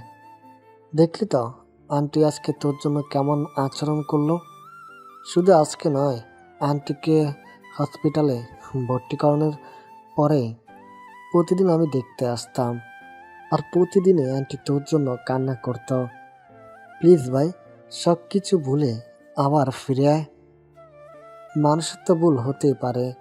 প্লিজ ভাই, তুই চলে আয়। আমি আর কি বলবো, আমার তো মন চায় মায়ের কাছে ফিরে এসে সেই ছোট্টবেলার মতো মায়ের কোলে মাথা রেখে শুয়ে থেকে রাখাল ছেলের পিঠা গাছের গল্প শুনতে, সেই আলাদিনের আশ্চর্যের প্রদীপের গল্প শুনতে, কোলে শুয়ে থেকে চাঁদের সাথে গল্প করতে, মায়ের হাতে ভাত তুলে খাইতে। কিন্তু এক অজানা শক্তি এসে বাধা দিচ্ছে। ওদের সঙ্গে কিছুক্ষণ কথা বলে আবার আম্মুর কেবিনে গেলাম। কেবিনে ঢুকে দেখি ভাবি আম্মুর পাশে বসে আছে। আমি প্রেশার চেক করার বাহানায় আম্মুকে দেখে হাসপাতাল থেকে বাইরে আসলাম। বাইরে এসে সিবাতকে বলে বাস স্ট্যান্ডে চলে আসলাম। বাসে উঠে সিটে বসতেই ফোনটা বেজে উঠলো। হাতে নিয়ে দেখি নিয়া ফোন দিয়েছে। ফোন দিয়ে আমি ফোন দিলাম। নিয়া রিসিভ করে বললো, আসসালামু আলাইকুম ভাইয়া, কোথায় আছো? ওয়ালাইকুম আসসালাম, বাসে উঠেছি। ওহ, কখন তুমি বাসায় পৌঁছাবে? সন্ধ্যায়। মিম কোথায় আছে? আমার সঙ্গেই আছে, কথা বলবে? দে। আসসালামু আলাইকুম বাবাই, কোথায় আছো? ওয়ালাইকুম আসসালাম, বাসে উঠেছি আম্মু। তুমি কি করতেছো? আমি মামনির তালে তুয়ে আতি। কি, তোমার মামুনি আমার বাসায় কেন? আমি থাকবো না তো কে থাকবে? আপনি আমার বাসায় কেন? তারপরে আবার আমার অনুমতি না নিয়ে আর এসবের মানে কি? বারে, আমি আমার হবু স্বামীর বাসায় থাকবো, এতে আবার কার অনুমতি লাগবে? আর এসবের মানে তুমি ভালো করেই জানো। দেখুন, এসব বাদ দিন, এসবের আর আশা করেন না, হয়তো আপনারই ভালো হবে বলে ফোন কেটে দিলাম। কথা বলার আর ইচ্ছে নাই। একটু পরে বাস ছেড়ে দিল। বাস তার আপন গতিতে চলতেছে, আর আমি বাইরের দিকে তাকিয়েছি। ভাবতেছি আম্মু আমাকে ছাড়া থাকবে কি করে? আম্মু যদি কিছু হয়ে যায় তাহলে আমি নিজেকে আর ক্ষমা করতে পারবো না। আচ্ছা, আমি কি ফিরে আসবো? আবার কি তৈরি হবে তাদের সাথে আমার আজ থেকে 3 বছর আগের শেষ সম্পর্ক? তাদের হলেও আমার কিন্তু হবে না। তাদের প্রতি সেই ভালোবাসা, সেই শ্রদ্ধা। তবে আম্মুর প্রতি আমার সেই ভালোবাসা, সেই শ্রদ্ধা একই থাকবে, বরং তার থেকে বেশি আম্মুর প্রতি আমার ভালোবাসাটা বৃদ্ধি পেয়েছে। কারণ একটা মা তার ছেলেকে কতটা পরিমাণ ভালোবাসে, সব সময় তার কথা বলবে, তার চিন্তায় নিজেকে মৃত্যুর মুখে ঠেলে দেবে। সব মায়েরাই মনে হয় এমনই হয়। হে আল্লাহ, আপনি আমার আম্মুকে সুস্থতা দান করুন। ভাবনার জগৎ থেকে বের হয়ে আসলাম ফোনের রিংটোনের আওয়াজে। পকেট থেকে বের করে দেখি রাফি ফোন দিয়েছে। আমি রিসিভ করলাম। হ্যালো শাহিদ, তুই নাকি রাজশাহীতে এসেছিস? তুই কখন ফিরবি? রাফি তার বাবার এক কাজের জন্য সিলেটে গেছে, যা আমাকে সিফাত বলেছিল। আজকে রাতে বের হয়ে যাব। ও, তুই আজকে না হয় আমার বাসায় যা, আমি আসতেছি তো। আরে না, আমি বাসে উঠেছি, ঢাকায় যাব। আচ্ছা, ভালোভাবে যাস। ঠিক আছে। ফোন রেখে সিটে হেলান দিয়ে ঘুমিয়ে পড়লাম। বেশ কিছু সময় ধরে ঘুমালাম। বাসে হেল্পার ডাকে ঘুম ভাঙলো। বাস থেকে নেমে ড্রাইভার আঙ্কেলকে ফোন দিয়ে আসতে বললাম। ঘড়ির দিকে তাকিয়ে দেখি সন্ধ্যা 7টা বেজে গেছে। তার মানে মাগরিবের আজান হয়ে গেছে। হায় হায় আল্লাহ, আপনি আমাকে এত ঘুম কোথা থেকে দিয়েছেন? পাশে একটা মসজিদে দিয়ে নামাজ পড়ে বের হয়ে আসলাম। একটা দোকানে যেয়ে আমার মেয়ের জন্য 1 বক্স চকলেট আর নেয়ার জন্য 1 প্লেট ফুচকা কিনলাম। একটু পরে ড্রাইভার আঙ্কেল গাড়ি নিয়ে আসলেন। গাড়িতে উঠে বসে পড়লাম। প্রায় 20 মিনিট পর বাসায় এসে পৌঁছলাম। গাড়ি থেকে নেমে দরজার কাছে যেয়ে কলিং বেল বাজাতে নিয়ে আসে, দরজা খুলে দিল। আমি ভেতরে ঢুকে ফুচকার চকলেটের বক্স আমার রুমে নিয়ে গেলাম। পরিচয় রুমে এসে দেখি আমার মেয়ে আমার রুমে কি যেন খুঁজতেছে। আমাকে কোলে তুলে নিয়ে বললাম, কি হয়েছে, আমার আম্মুটা কি খুঁজতেছে? আমার চকলেট তুই? আমি আমার মেয়েকে তার জন্য আনা চকলেটের বক্সটা দিলাম। এটা পেয়ে তো সে খুশিতে লাফাতে শুরু করেছে। আমি ফুচকার প্যাকেটটা নেহাকে দিয়ে দিলাম। নেহাও ফুচকা পেয়ে খুশি যে লাফাতে লাগলো। ওদেরকে হাসি খুশি রাখতে পেরে আমার দুনিয়ায় শ্রেষ্ঠ সুখী মনে হচ্ছে। যাকে হাসি খুশির মাধ্যমে কেটে গেল রাতটা। সকালে ঘুম থেকে উঠে কলেজে গেলাম। কলেজ শেষে সামিয়ার অফিসে গেলাম। সেখানেও নিত্যদিনের ন্যায় একই কথা। ওদেরকে নিয়ে বাসায় আসলাম। এভাবেই কেটে গেল 2 দিন। আজকে প্রিন্সিপাল স্যার বলেছেন আগামীকাল সকাল 7টায় ট্যুর যাওয়ার জন্য বাস ছেড়ে দেবে। সবাইকে কলেজের ক্যাম্পাসে উপস্থিত হতে হবে। আর মিমের যাওয়া নিয়ে কোনো প্রকার ঝামেলা হয়নি, বরং সবাই খুশি হয়েছে। এরকম একটা কিউটি বাচ্চা প্লাস ফ্রেন্ডের মেয়ে তাদের সাথে যাচ্ছে, ভাবা যায়? বলতে গেলে এটা তাদের ভাগ্য। আজকে বিকালে ঘুম থেকে উঠতেই নিয়ে বায়না ধরলো আমাকে নিয়ে শপিং মলে যাবে। আমি ওর না বললাম না, কারণ কালকে এক জায়গায় যাবে, কিছু তো কেনাকাটা প্রয়োজন। তাছাড়া আমারও কিছু কেনাকাটা করার ছিল। সন্ধ্যার আগে আমি, মিম আর নেহা এই তিনজন গাড়ি নিয়ে শপিং মলে গেলাম। আসলে শপিং করতে যাওয়ার সময় বাইক নিয়ে যেতে আমাকে ভালো লাগে না। একাই গেলে সেটা ভিন্ন কথা, কিন্তু একসাথে 2-3 জন গেলে সমস্যা। একে তো কয়েক হালে ব্যাগ, তার উপর আবার আসতে রাত হবে বা হওয়াটাই স্বাভাবিক। গাড়ি পার্ক করে মিমকে কোলে নিয়ে নেহার হাত ধরে শপিং মলে গেলাম। প্রথমে লেডিস সাইডে গেলাম। ওমা, সেখানে গিয়ে দেখি আমার এক্স ইংলিশ ম্যাম, আমার কিউটের মামুনি দাঁড়িয়ে আছে। ও তাহলে নেহা ওকে আমাদের আসার কথা বলেছে। এরপরে ম্যামকে নিয়ে দোকানের ভিতরে ঢুকলাম। নেহা আর সামিয়া তাদের শপিং করতেই ব্যস্ত। আমি আর আমার মেয়ে অসহায়ের মতো তাদের শপিং করে দেখতেছি। একটু পরে সামিয়া সেলসম্যানকে মিমের জন্য কিছু পোশাক দেখাতে বললো। আমি নেহাকে বললাম, আবু তোর ফোনটা একটু দে তো। নেহা আমাকে ওর ফোনটা বের করে দিল। দেখি ফোনটা বেশ পুরনো হয়ে গেছে। আজ থেকে 1 বছর আগে এটা ওকে নিয়ে দিয়েছিলাম, আজকে আবার একটা নিয়ে দেবো। চলে গেলাম শাওমির শোরুমে। সেখান থেকে নিচে মডেলের একটা ফোন কিনে লুকে নিয়ে যে গাড়িতে রাখলাম সারপ্রাইজ দেবো বলে। ও নেহার মোবাইল ফোন যে জন্য কিনলাম সেটা তো করাই হলো না। কল লিস্টে যে দেখি ভাবি নামে সেভ করা একটা নাম্বারে বেশি কথা হয়েছে। নাম্বারটা দেখে তো বেহুশ হওয়ার মতো অবস্থা, কারণ আমার এই নাম্বারটা হলো আমার এক্স এর। তার মানে নেহা এসে আমাকে সবকিছু বলে। দাঁড়া দেখাচ্ছি মজা। সুন্দর যে এক্স এর নাম্বারটা ব্ল্যাক লিস্টে রাখলাম। কাজ শেষে চলে আসলাম ওদের কাছে। ওদের এখনো শপিং করা শেষ হয়নি। নেহাকে ওর ফোন দিয়ে দিলাম। আমি আমার প্রয়োজনীয় কিছু কাপড় কিনলাম। ওদেরকে নিয়ে একটা জুয়েলারিতে গেলাম। সেখানে যে একটা নেকলেস আমার নজরে আটকে গেল। আমি সেলস বয়কে একটা প্যাক করে দিতে বললাম। আমি যখন নেকলেসটা প্যাক করে দিতে বলছিলাম, তখন স্বামী আমার দিকে তাকিয়ে মিষ্টি মিষ্টি হাসতেছে। সে মনে করেছে এটা আমার তার জন্য কিনেছি। এবার দেখো মজা কেমন লাগে। নেহাকে বললাম, নেহা এই নেকলেসটা ভালোভাবে রাখিস তো, এটা মিমিকে গিফট করব। কথা শুনে স্বামীর ভিতর মনে হচ্ছে তো হাতুড়ি দিয়ে পিটাচ্ছে। তবুও সবকিছু নীরবে সহ্য করে নিল। এত কিছু করার পরেও যদি তাকে আমাকে হারাতে হয়। আরে আমাদের ক্লাসের চিনিস না, কয়েকদিন আগে আমাকে প্রপোজ করেছিল। আমি কয়েকদিন সময় নিয়েছিলাম। এখন ভেবেছি ট্যুরে যে এই নেকলেস দিয়ে আমি আবার প্রপোজ করব। আমার কথা নিয়ে অবাক হয়ে গেল। নিয়ে ভাবতে পারেনি তার ভাই অন্য একজনকে ভালোবাসে। সামি আর এক মুহূর্ত দেরি না করে দৌড়ে শপিং মল থেকে বের হয়ে গেল। আমি অবাক হলাম, কি ব্যাপার, এটুকু কথাতে সামি এত হর্ট হয়ে বেরোবে ভাবতে পারেনি। ফলে হবে আমার কি, কেবল তো শুরু। নিয়ে আর মিমকে নিয়ে বাসায় আসলাম। বাসায় পৌঁছে ঘুরতে দেখি রাত 9টা বেজে গেছে। ভেবেছিলাম কোনো রেস্টুরেন্টে ডিনার করে আসবো, কিন্তু তা আর হলো না। রুমে এসে ফ্রেশ হয়ে মোবাইলের বক্সটা নিয়ে নেহা রুমে গেলাম। তবে একটা জিনিস ভাবাচ্ছে, গাড়িতে ওঠার পর থেকে বাসায় আসা অব্দি নেহা আমার সাথে একটাও কথা বলেনি। মিম গাড়িতেই ঘুমিয়ে গিয়েছিল। ওকে কোলে করে নিয়ে এসে আমার বিছানায় শুয়ে দিলাম। নেহা রুমে যেয়ে দেখি নেহা শুয়ে আছে। আমি নেহাকে ডাক দিলাম, আপু তোর কি শরীর খারাপ? আমার কথা শুনে নেহা উঠে বসে পড়লো। না ভাইয়া, ঠিক আছি, তাহলে? এমনি শুয়ে আছি। তো এই নে এটা। ফোনের বক্সটা ওর দিকে এগিয়ে দিলে, বললাম তোর জন্য। কি আছে এখানে? Mobile phone. আচ্ছা রেখে দাও।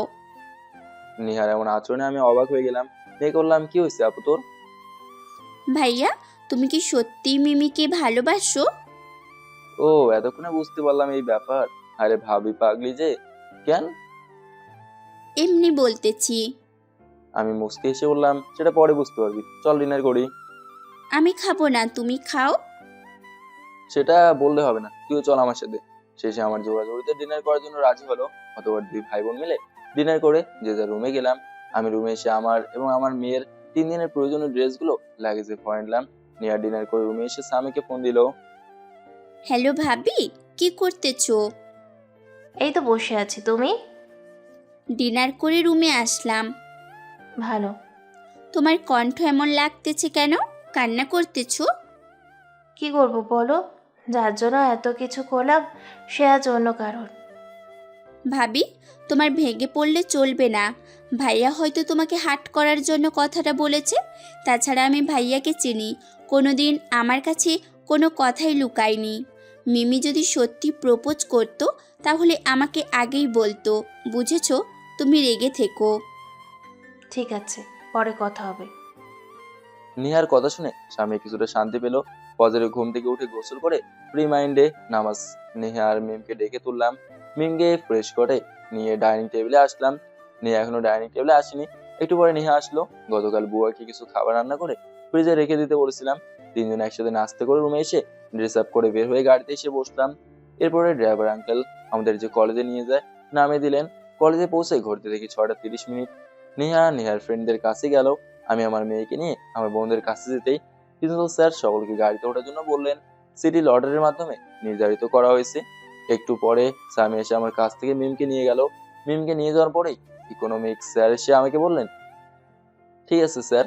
এরপরে সকাল বাসে যেয়ে দেখে আসলাম সবাই ঠিকঠাকই বসেছে। মোট 11টা বাস যাচ্ছে আমাদের কলেজ থেকে। অনেক কয়েক বছর পর আমাদের কলেজ থেকে ট্যুরে যাচ্ছি, এই জন্য স্টুডেন্টদের যাওয়ার আগ্রহটা বেশি। যাক, আমি আমার ডিপার্টমেন্টের জন্য যেই বাস ফিক্স করা হয়েছে সেটাই গেলাম। ওমা, গাড়িতে উঠে দেখি আমার বন্ধুরা সহ সবাই নিজ নিজ সিটে বসে পড়ছে। সব সিট পূর্ণ হয়ে গেছে। আমার পকেট থেকে টিকিটের কার্ডটা বের করে দেখি 34 নম্বর সিটটা আমার। 34 নম্বর সিটে যেয়ে তো আমি অবাক, কারণ আমার পাশের সিটেই বসে আছে মিমি, যার কথা আমি গতকালকে শপিং মলে বলেছিলাম। আমার পাশের 2.5 সিট পিছনে সামিয়া এবং আইসিডি বিভাগের ম্যাম বসেছিলেন। তবে আমাদের কথা ওরা ওদের সিট থেকে শুনতে পাবে। মিম সামিয়ার কোলে বসেছিল আর নেহা অন্য পাশে ছিল। আমি সিটে বসতেই মিমি আমাকে দেখতে পেলো। আমাকে দেখেই বলল, বাবাই আমি তোমার কাছে যাবো। ঠিক আছে আম্মু, এসো।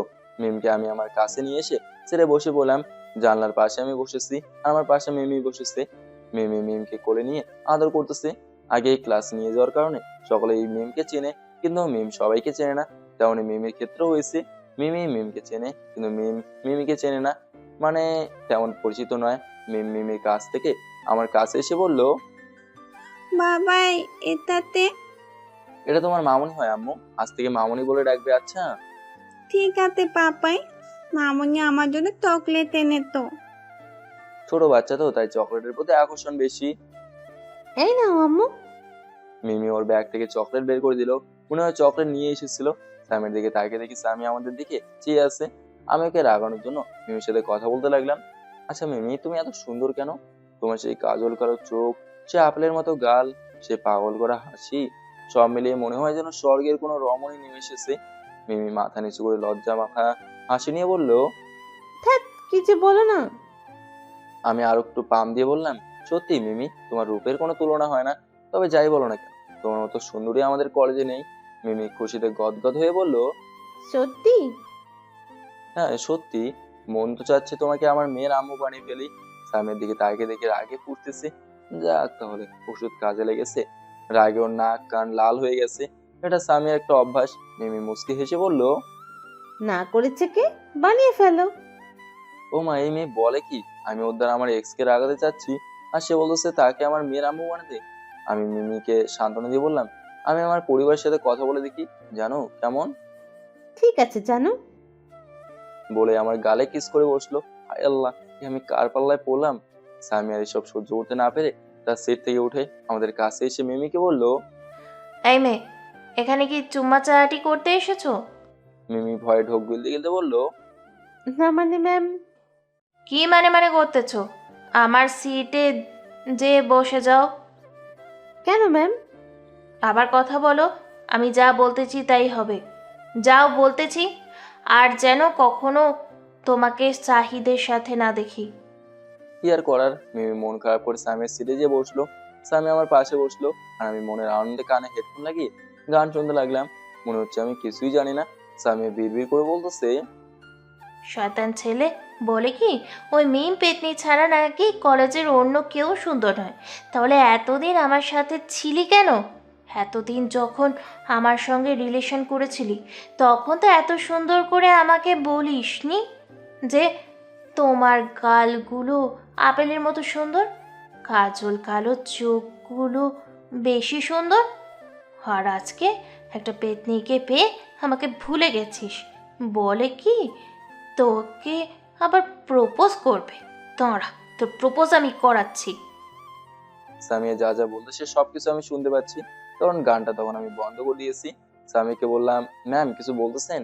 সামি আমার দিকে করুণ চোখে তাকিয়ে থেকে বলল, সাহিদ, সত্যি কি আমি তোমার অযোগ্য হয়ে গেছি? এসব বলতেছেন কেন? আর মিমিকে উঠিয়ে দিয়ে আপনি এখানে বসলেন কেন? সামি রেগে গিয়ে আমার কলার ধরে বলল, আর কোনো দিন যদি আমার নাম ছাড়া অন্য কোনো মেয়ের নাম মুখে নিয়েছিস তাহলে তোকে শেষ করে দিয়ে আমিও শেষ হয়ে যাব।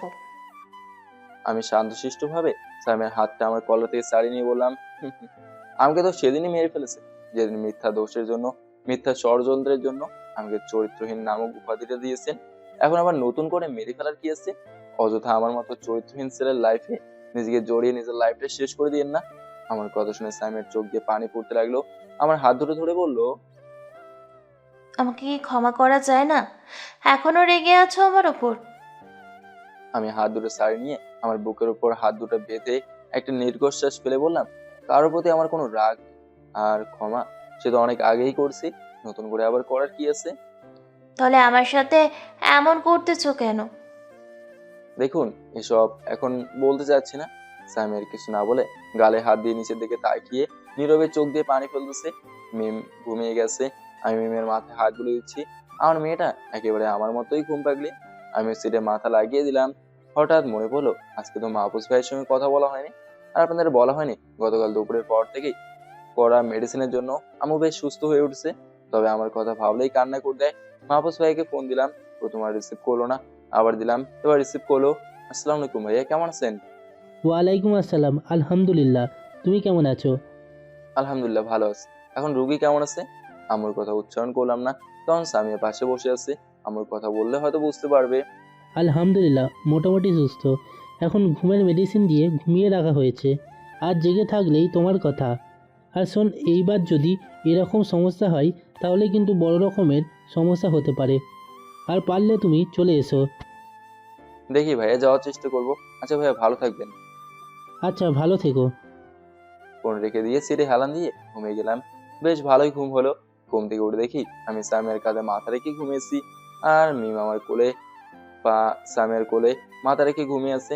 সামিয়া এক হাত দিয়ে আমার মাথায় হাত বুলিয়ে দিচ্ছে, আর অন্য হাত দিয়ে মিমের মাথায় হাত বুলিয়ে দিচ্ছে। আমি সামিয়ার কাঁধ থেকে মাথা তুলে ঠিক হয়ে বসলাম। সরি, আসলে ঘুমের মধ্যে বুঝতে পারিনি। সামি মুচকি হেসে বলল, সমস্যা নেই। ঘুম কেমন হলো? ভালোই হয়েছে। দুজনে আর কোনো কথা বললাম না, বাস তার আপন গতিতে চলতেছে। আমি বাইরের দৃশ্য দেখতেছি। বাসের হেল্পারের কাছ থেকে শুনলাম আর 1 ঘন্টার মতো অতিক্রম করলে আমরা আমাদের গন্তব্যে পৌঁছে যাব। একটু পরে আমার মেয়ে ঘুম থেকে উঠলো। ঘুম থেকে উঠে ওর মামুনিকে বলল, মামনি আমার চকলেট তুই। সামি মিমকে চকলেট বের করে দিয়ে বলল, এই নাও আম্মু। এরপরে আমার মেয়ে তার মামুনের কোলে আতশোয়া হয়ে মনের আনন্দে চকলেট খাচ্ছে। আমি আমার মেয়েকে বললাম, আম্মু তোমার ঘুম কেমন হলো? ডালো হয়েতে পাপাই, তোমার ঝুম তেমন হলো। তোমার বাবাইয়ের ঘুমও খুব ভালো হয়েছে মামুনি। মিম আর সামিয়া দুজনে গল্প করতে লাগলো। দীর্ঘ পথ অতিক্রম করার পরে আমরা পৌঁছে গেলাম আমরা আমাদের গন্তব্যে। বাস একটা হোস্টেলের সামনে থামলো। তবে একটা কক্সবাজার শহর থেকে একটু বাইরে এই হোটেলটা আমাদের কলিজার টিচারটা অনলাইনে বুক করেছেন, আর এটাই কক্সবাজার সবচেয়ে বড় হোটেল। বাস থেকে নামতেই ইকবাল এসে সামিয়াকে বলল, ভাবি, ভাইয়ের সাথে জার্নি করতে কেমন লাগবে? সামিয়া লজ্জা মাখে মুখে বলল, খুব ভালো হয়েছে দেবরজি।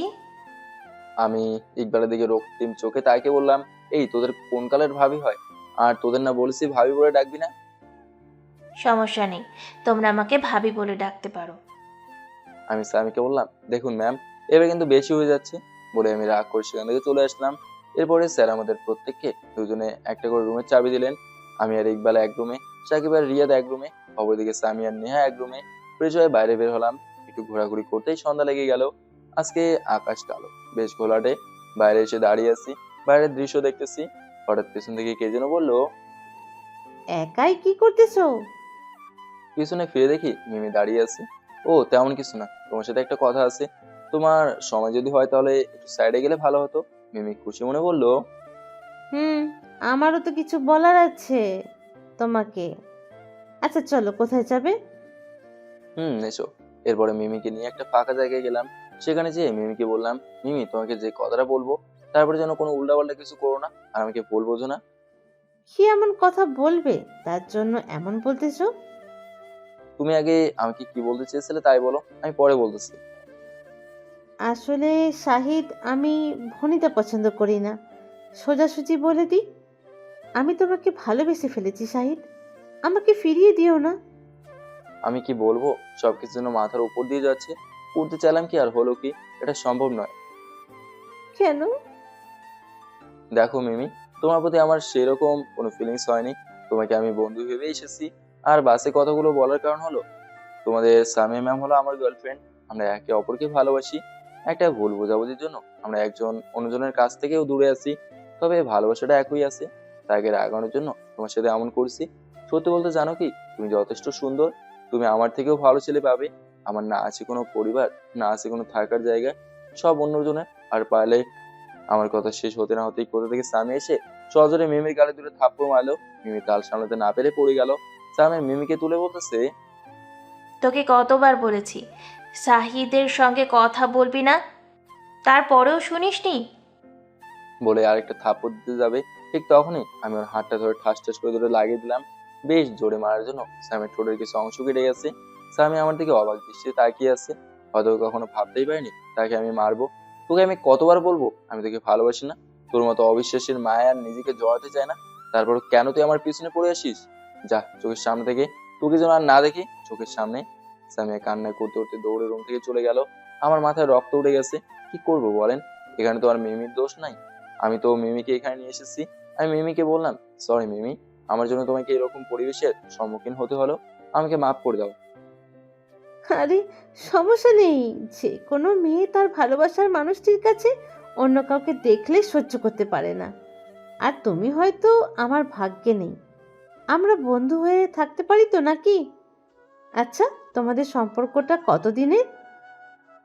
বন্ধু হতে পারি। আর আমাদের সম্পর্কের কথা জানতে চাও? তাহলে শোনো। এরপর কলেজ থেকে শুরু করে স্যামের সাথে প্রেম, বাসা থেকে বের হওয়ার সবকিছু বললাম।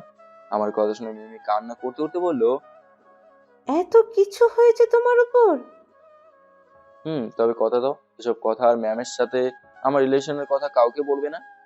ঠিক আছে, তবে শাহিদ, ম্যাম তোমাকে ভালোবাসে, আর কষ্ট দিও না। জানি, তবে আর একটু দেবো। এমন কিছু করো না যাতে আবার হারিয়ে যায়। আরে না, আচ্ছা রুমে যাওয়া যাক নাকি? চলো। এরপরে রুমে এসে দেখি ইকবাল শুয়ে থেকে ফোন টিপতেছে। আমি সোফায় বসে থেকে নেহার কাছে ফোন দিয়ে মিমের কথা জানলাম। একটু পরে ডিনার করার জন্য ডেকে এলো। সকলে একসাথে হোটেলের ক্যান্টিনে যেয়ে ডিনার করলাম। ডিনার করে যে যার রুমে আসলাম। দীর্ঘক্ষণ জার্নি করার জন্য শরীরটা বেশ ক্লান্ত হয়ে গেছে। এই জন্য আজকে ঘোরাফেরা না করে একটু আগে সবাই ঘুমিয়ে পড়লো। তবে ডিনারের সময় নেহাকে একাই দেখলাম ওর বান্ধবীদের সাথে। মিম এতক্ষণ ঘুমিয়ে গেছে, কিন্তু স্বামী ডিনার করলো না কেন? এত ভেবে কাজ নেই। রুমে এসে ঘুমিয়ে পড়লাম। রাত বেশি হয়নি, কেবল 9টা বেজেছে। ইকবাল ঘুমিয়ে পড়েছে। একটা রুমে 2টা করে বেড আছে, যার ফলে শুয়ে থাকতে অসুবিধা হবে না। শুয়ে পড়তে ঘুমিয়ে গেলাম। হঠাৎ ফোনটা বেজে উঠলো। হাতে নিয়ে দেখি ফোন নেহা দিয়েছে। ঘুম কোথায় উদয় হয়ে গেল। ওদের কারো কিছু হলো না তো? 1 পাউন্ড টেনশন নিয়ে ফোন রিসিভ করলাম। হ্যালো নেহা, কারো কিছু হয়েছে নাকি? ভাইয়া, তুমি তাড়াতাড়ি আমার রুমে এসো। কেন? তুমি এসো তাড়াতাড়ি। বলেই ফোন কেটে দিল। আমি রুম থেকে বের হয়ে আমার রুমের দরজাটা বাইরে থেকে লাগিয়ে দিয়ে নেহা রুমের কাছে গেলাম। দরজা ধাক্কা দিতে নেহা সে দরজা খুলে দিল। আমি রুমের ভেতরে ঢুকে স্বামীর বেডের দিকে তাকিয়ে দেখতেই আমার কলিজাটা কেঁপে উঠলো। কেননা স্বামী বেডের উপরে শুয়ে আছে, আর তার গায়ের উপর কম্বল থাকার পরেও থরথর করে কাঁপতেছে আর আবল তাবল বকতেছে। স্বামীর কোল্ডে অ্যালার্জি আছে, যার জন্য এখন তার অবস্থা বেশি খারাপ। স্বামীর অবস্থা দেখে আমার বুকের ভেতর মোচু দিয়ে উঠলো। হাজার হলো সে আমার ভালোবাসা। মুখে তাকে যতই বলি না কেন ভালোবাসি না ভালোবাসি না, কিন্তু অন্তরে তার প্রতি আমার ভালোবাসা একই রয়েছে। তবে তার প্রতি আমার অভিমানটাও এখনো আছে। জানি না এই অভিমানটা শেষ কবে হবে। আমি সামিয়ার বেডের কাছে যেয়ে সামিয়ার কপালে হাত দিয়ে দেখি জ্বরের কারণে সামিয়ার কপাল পড়ে যাচ্ছে। আমি নেহাকে জিজ্ঞাসা করলাম, নেহা ম্যামের এই অবস্থা হলো কি করে? আসলে ভাইয়া, কালকে সন্ধ্যার পর ম্যাম কোথা থেকে যেন দৌড়ে রুমে আসলো। রুমে এসে কোনো কথা না বলে ওয়াশরুমে চলে গেল। একটু পরে দেখি শাওয়ারের শব্দ আসতেছে। আমি মনে করলাম জার্নি করার জন্য শরীরটা ক্লান্ত হয়ে পড়েছে, তাই শাওয়ার নিচ্ছে। আমিও আর কিছু বললাম না। প্রায় আধা ঘন্টা পার হয়ে যাচ্ছে, তবুও বের হয়ে আসতেছে না। আমি ওয়াশরুমের দরজা ঠেলে ভিতরে ঢুকে দেখি ম্যাম ওয়াশরুমের মেঝেতে বসে থেকে কান্না করতেছে, আর মাথার ওপর ঝর্ণা থেকে পানি পড়তেছে। আমি জিজ্ঞাসা করলাম, কি হয়েছে তোমার? ম্যাম বলল, কিছু হয়নি। তাহলে এখন এইভাবে শাওয়ার ছেড়ে বসে আছো কেন? আমার কিছু হয়নি, প্লিজ তুমি এখান থেকে চলে যাও, আমাকে একা থাকতে দাও। আমি আর কিছু না বলে ওয়াশরুম থেকে বের হয়ে আসলাম। একটু পরে ডিনার করার জন্য ডেকে গেল। আমি ম্যামকে ডিনার করার জন্য ডাকলাম, কিন্তু সে বলল পরে ডিনার করবে। আমি জেদ করেও তাকে আমার সাথে ডিনার করতে নিয়ে যেতে পারিনি। আমি মিমকে নিয়ে ডিনার করতে গেলাম। ডিনার করে রুমে এসে দেখি ম্যাম এখনও শাওয়ার নিচ্ছে। আমি আর তার কোনো কথা না শুনে রুম থেকে ড্রেস নিয়ে যেয়ে তার ভেজা ড্রেসগুলো চেঞ্জ করে দিয়ে ড্রেস পরিয়ে দিয়ে তার বেডে শুইয়ে দিলাম। তারপরে তাকে আবার জিজ্ঞাসা করলাম কি হয়েছে। ম্যাম আমাকে জড়িয়ে ধরে কান্না করতে করতে বলল, আমি হারিয়ে গেছি নেহা, আমি আমার ভালোবাসার প্রতি হারিয়ে গেছি। তখন আমি বুঝতে পারলাম তোমাদের মধ্যে কিচ্ছু তো হয়েছে। নিহার কথা শুনে আমার 2 চোখ দিয়ে নোনা জল পড়তে লাগলো। কি করে পারলাম মেয়েটার সাথে এমন আচরণ করতে? মন চায় বুকে জড়িয়ে নিয়ে চোখে চোখ রেখে বলি, পাগলি তুই খুব ভালোবাসি রে, কেন তুই বুঝিস না? মন চায় আবার তাদের কাছে ফিরে যেতে, কিন্তু কোনো এক অজানা শক্তি এসে বাধা দিয়ে বলে, শাহিদ তারাও তো তোকে কম শাস্তি দেয়নি, তুই কি ভুলে গেলি? তখনই আমি আর তাদের কাছে ফিরে যেতে পারি না। জেগে ওঠে সেই পুরনো ক্ষতগুলো, মনে পড়ে সেই 3 বছর আগের কথাগুলো, যখন তারা আমাকে বিনা দোষে বাসা ছাড়া করলো, বিনা দোষে চরিত্রহীন উপাধি দিল। কি করে তাদের কাছে আবার ফিরে যাই? নেহার কথা আমি ভাবনার জগৎ থেকে বের হয়ে আসলাম। ভাইয়া, জানি না তোমাদের মধ্যে কি হয়েছে, জানার চেষ্টাও করি না। তবে একটা কথা বলি ভাইয়া, এই মেয়েটা তোমাকে খুব ভালোবাসে। তাই বলি অতীতের সব কিছু ভুলে আবার নতুন করে শুরু করো। আমি নেহার কথার উত্তর না দিয়ে বললাম, নেহা তোর কাছে রুমাল থাকলে নিয়ে আয় তো। নেহাকে রুমাল নিতে পাঠিয়ে আমি ওয়াশরুম থেকে এক জগ পানি নিয়ে আসলাম। আমি নিয়ে এসে সামের মাথার কাছে বসে নেহার কাছ থেকে রুমালটা নিয়ে পানিতে ভিজিয়ে সামের মাথায় পট্টি দিতে লাগলাম। সামের জ্বর ক্রমশই বাড়েই চলছে, গায়ের কাঁপুনি বেশি হয়ে যাচ্ছে আর জ্বরের ঘরে ভুলভাল বকতেছে। আমি আমার রুমে এসে ব্যাগ থেকে জ্বরের ক্যাপসুল নিয়ে এসে সামিয়াকে খাইয়ে দিলাম। সামিয়া এখনো অচেতন অবস্থায় আছে। প্রায় 45 মিনিট ধরে জলপট্টি দেওয়ার পরে সামি কিছুটা স্বাভাবিক হলো। এতক্ষণ নেহা আমার পাশেই বসেছিল। আমি নেহাকে বললাম, আপু তুই মিমকে নিয়ে তোর বেডে শুয়ে পড়। আমি এখানে বসে আছি, তুমি তোমার রুমে যে ঘুমিয়ে পড়ো। আমি এখানে আছি, তুই যে ঘুমিয়ে পড়, ঘুম ভাঙলে তুই অসুস্থ হয়ে পড়বি। ঠিক আছে ভাইয়া। এরপরে নেহা মিমকে সামির বেড থেকে নিয়ে যে ওর বেডে ঘুমিয়ে পড়লো। আমি সামির মাথাটা আমার কোলের উপর নিয়ে মাথায় হাত বুলিয়ে দিচ্ছি আর আমার মাথায় জল পট্টি দিয়ে দিচ্ছি। এক্সের সেবা করতে উঠে কখন যে রাত শেষ হয়ে গেছে বুঝতেই পারিনি। ফজরের আজানের সময় সামির বেড থেকে উঠে যে রুমে এসে উজু করে নামাজ পড়ে বেডে গাটা এড়িয়ে দিলাম। এখন সামির জ্বরটা সেরে গেছে, তবে একটু একটু আছে। সকাল 7টায় ঘুম থেকে উঠে সোজা মেডিসিন কর্নার থেকে কিছু জ্বরের ওষুধ নিয়ে এসে নেহাকে দিয়ে বললাম, নেহা এই মেডিসিনগুলো তোর ম্যামকে খাইয়ে দিস। ঠিক আছে ভাইয়া। এখন জ্বর কেমন আছে? জ্বর নেই, তবে এই মেডিসিনগুলো খাইয়ে দিলে একেবারে সেরে যেতে পারে। ঠিক আছে। রুমে এসে ফ্রেশ হয়ে ইকবাল আর আমি বসে আছি। একটু পরে রিয়াদ আর সাকিব আমাদের রুমে আসলো।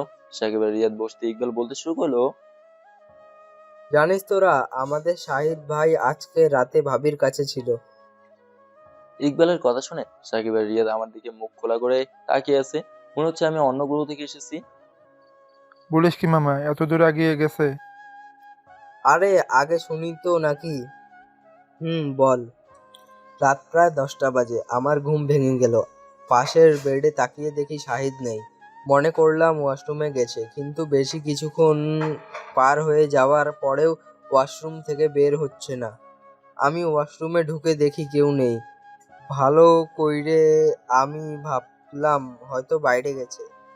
রুম থেকে বের হয়ে এসে দেখি বাইরে নেই। ম্যামের রুমে উকি দিয়ে দেখি আমাদের জানের দোষ শাহিদ কথা বলতেছে। তার মানে ভাইয়া ভাবে রুমে গেছে। আমি রুমে এসে শুয়ে পড়লাম। ফজরের একটু আগে ঘুম থেকে উঠে দেখি শাহিদ এখনো আসেনি। একটু পরে রুমে আসলো। আমি ঘুমানোর ভান করে মিটি মিটি চোখে তাকিয়ে বুঝতে পারলাম বন্ধুর শরীরটা বেশ খারাপ, কারণ সারা রাত হয়তো ম্যাচ খেলেছে। এত কিছু হয়ে গেল, তারপরে তুই আমাদের কিছু জানানোর প্রয়োজন মনে করলি না? ছি, ভাবতেও খারাপ লাগতেছে। আরে ভাই, ইকবাল যা বলতেছে তার কিছু সত্য কিছু মিথ্যা। আমি রাতে এখানেই ছিলাম, কিন্তু আমি কি আর বলতে না দিয়ে সাকিব বলল, বুঝি বন্ধু বুঝি, আমরা কচি খোকা না। কচু বুঝিস তোরা, থাক তোর। বলেই রুম থেকে বের হয়ে আসলাম, কারণ তাদের কাছে যতই থাকবো তারা ততই পেঁচাবে। বাইরে আসতেই ফোনটা বেজে উঠলো। বের করে দেখি স্যার ফোন দিয়েছে। আমি রিসিভ করে বললাম, আসসালামু আলাইকুম। আসসালামু আলাইকুম। কোথায় আছো তুমি? স্যার আমি তো বাইরে আছি, কেন? তুমি হোস্টেলে যে সকলকে ক্যান্টিনে নিয়ে এসো, ব্রেকফাস্ট করে আমরা ঘুরতে বের হব। ঠিক আছে স্যার। আমি হোটেলে ফিরে এসে সবাইকে ক্যান্টিনে যেতে বললাম। সকালে একসাথে ব্রেকফাস্ট করে ঘুরতে বের হলাম। প্রথমেই হিমসরে গেলাম, এরপরে পর্যায়ক্রমে গেলাম বঙ্গবন্ধু সাফারি পার্কে, রাডার স্টেশনে ও লাইট হাউসে, লামার পাড়া, ক্যাঙ্কে, ইনানিতে। প্রকৃতির এমন মনোমুগ্ধকর দৃশ্য দেখে মনে হচ্ছে প্রকৃতির মাঝে হারিয়ে যায়। অনেকক্ষণ যাবৎ ঘোরাফেরা করলাম। দুপুর 2টা বেজে গেছে। এরপর একটা রেস্টুরেন্টে যেয়ে সবাই একসাথে লাঞ্চ করে হোটেলে আসলাম।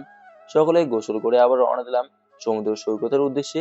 বিকেলে সেই পড়ন্ত সূর্যের রোদটুকু এবং সন্ধ্যায় সূর্যাস্তের সময়টা উপভোগ করতে আমরা সৈকতে কাটাতে চাই। আর আজকে রাতে রওনা দেব সিলেটের উদ্দেশ্যে। সৈকতে আমি, নিহা, মিম, সামিয়া একসাথে ঘুরতেছি। ইকবাল, সাকিব, রিয়াদ আর কিছু ফ্রেন্ড একসাথে ঘুরতেছে। সামিয়া, নিহা আর মিম ওরা 3জন আমার সামনে সামনে যাচ্ছে আর আমি তাদের পিছু পিছু যাচ্ছি। ফোনটাই বেজে উঠলো। বের করে দেখে অফিসের এমডি ফোন দিয়েছে। রিসিভ করে বললাম, আজকে রাতেই আমাকে ঢাকা ব্যাক করতে হবে। অফিসের কি জন্য জরুরি মিটিং আছে, যেটা আমার স্বাক্ষর ছাড়া হবে না। এতক্ষণে এই 3জন আমার থেকে অনেকটাই দূরেই আছে। হঠাৎ মিমি দৌড়ে এসে বলল, শাহিদ দেখো তো, আমার চোখে কি যেন পড়েছে, খুবই ব্যথা করতেছে, প্লিজ একটু দেখো। বিকেল 3টার রোদ বেশ কড়া না হলো রোদে দাঁড়িয়ে থাকা বেশ সুবিধার নয়। আমি মিমিকে নিয়ে একটা গাছের নিচে নিয়ে গেলাম। পকেট থেকে একটা টিস্যু বের করে কিছু অংশ ছিঁড়ে নিলাম। মনে করলাম বালি পড়েছে হয়তো। মিমির চোখের কাছে চোখ নিয়ে যেয়ে ভালোভাবে দেখি একটা ছোট্ট পোকা পড়ছে। টিস্যু দিয়ে পোকাটা বের করে দিয়ে মিমির চোখে যখনই ফু দিতে যাবো, তখনই কে যেন পিছন থেকে আমার কাঁধে হাত দিয়ে ঘুরে নিল। আমি তাকে দেখি সামিয়া। সামিয়া কোনো কথা না বলে আমার গায়ে ঠাস ঠাস করে দুটো থাপ্পড় মেরে বলতে লাগলো, লুচ্চা, তো লুচ্চামি কখনো শেষ হবে না। তুই চরিত্রহীন ছিলি, এখনো আছিস। তোর মতো চরিত্রহীন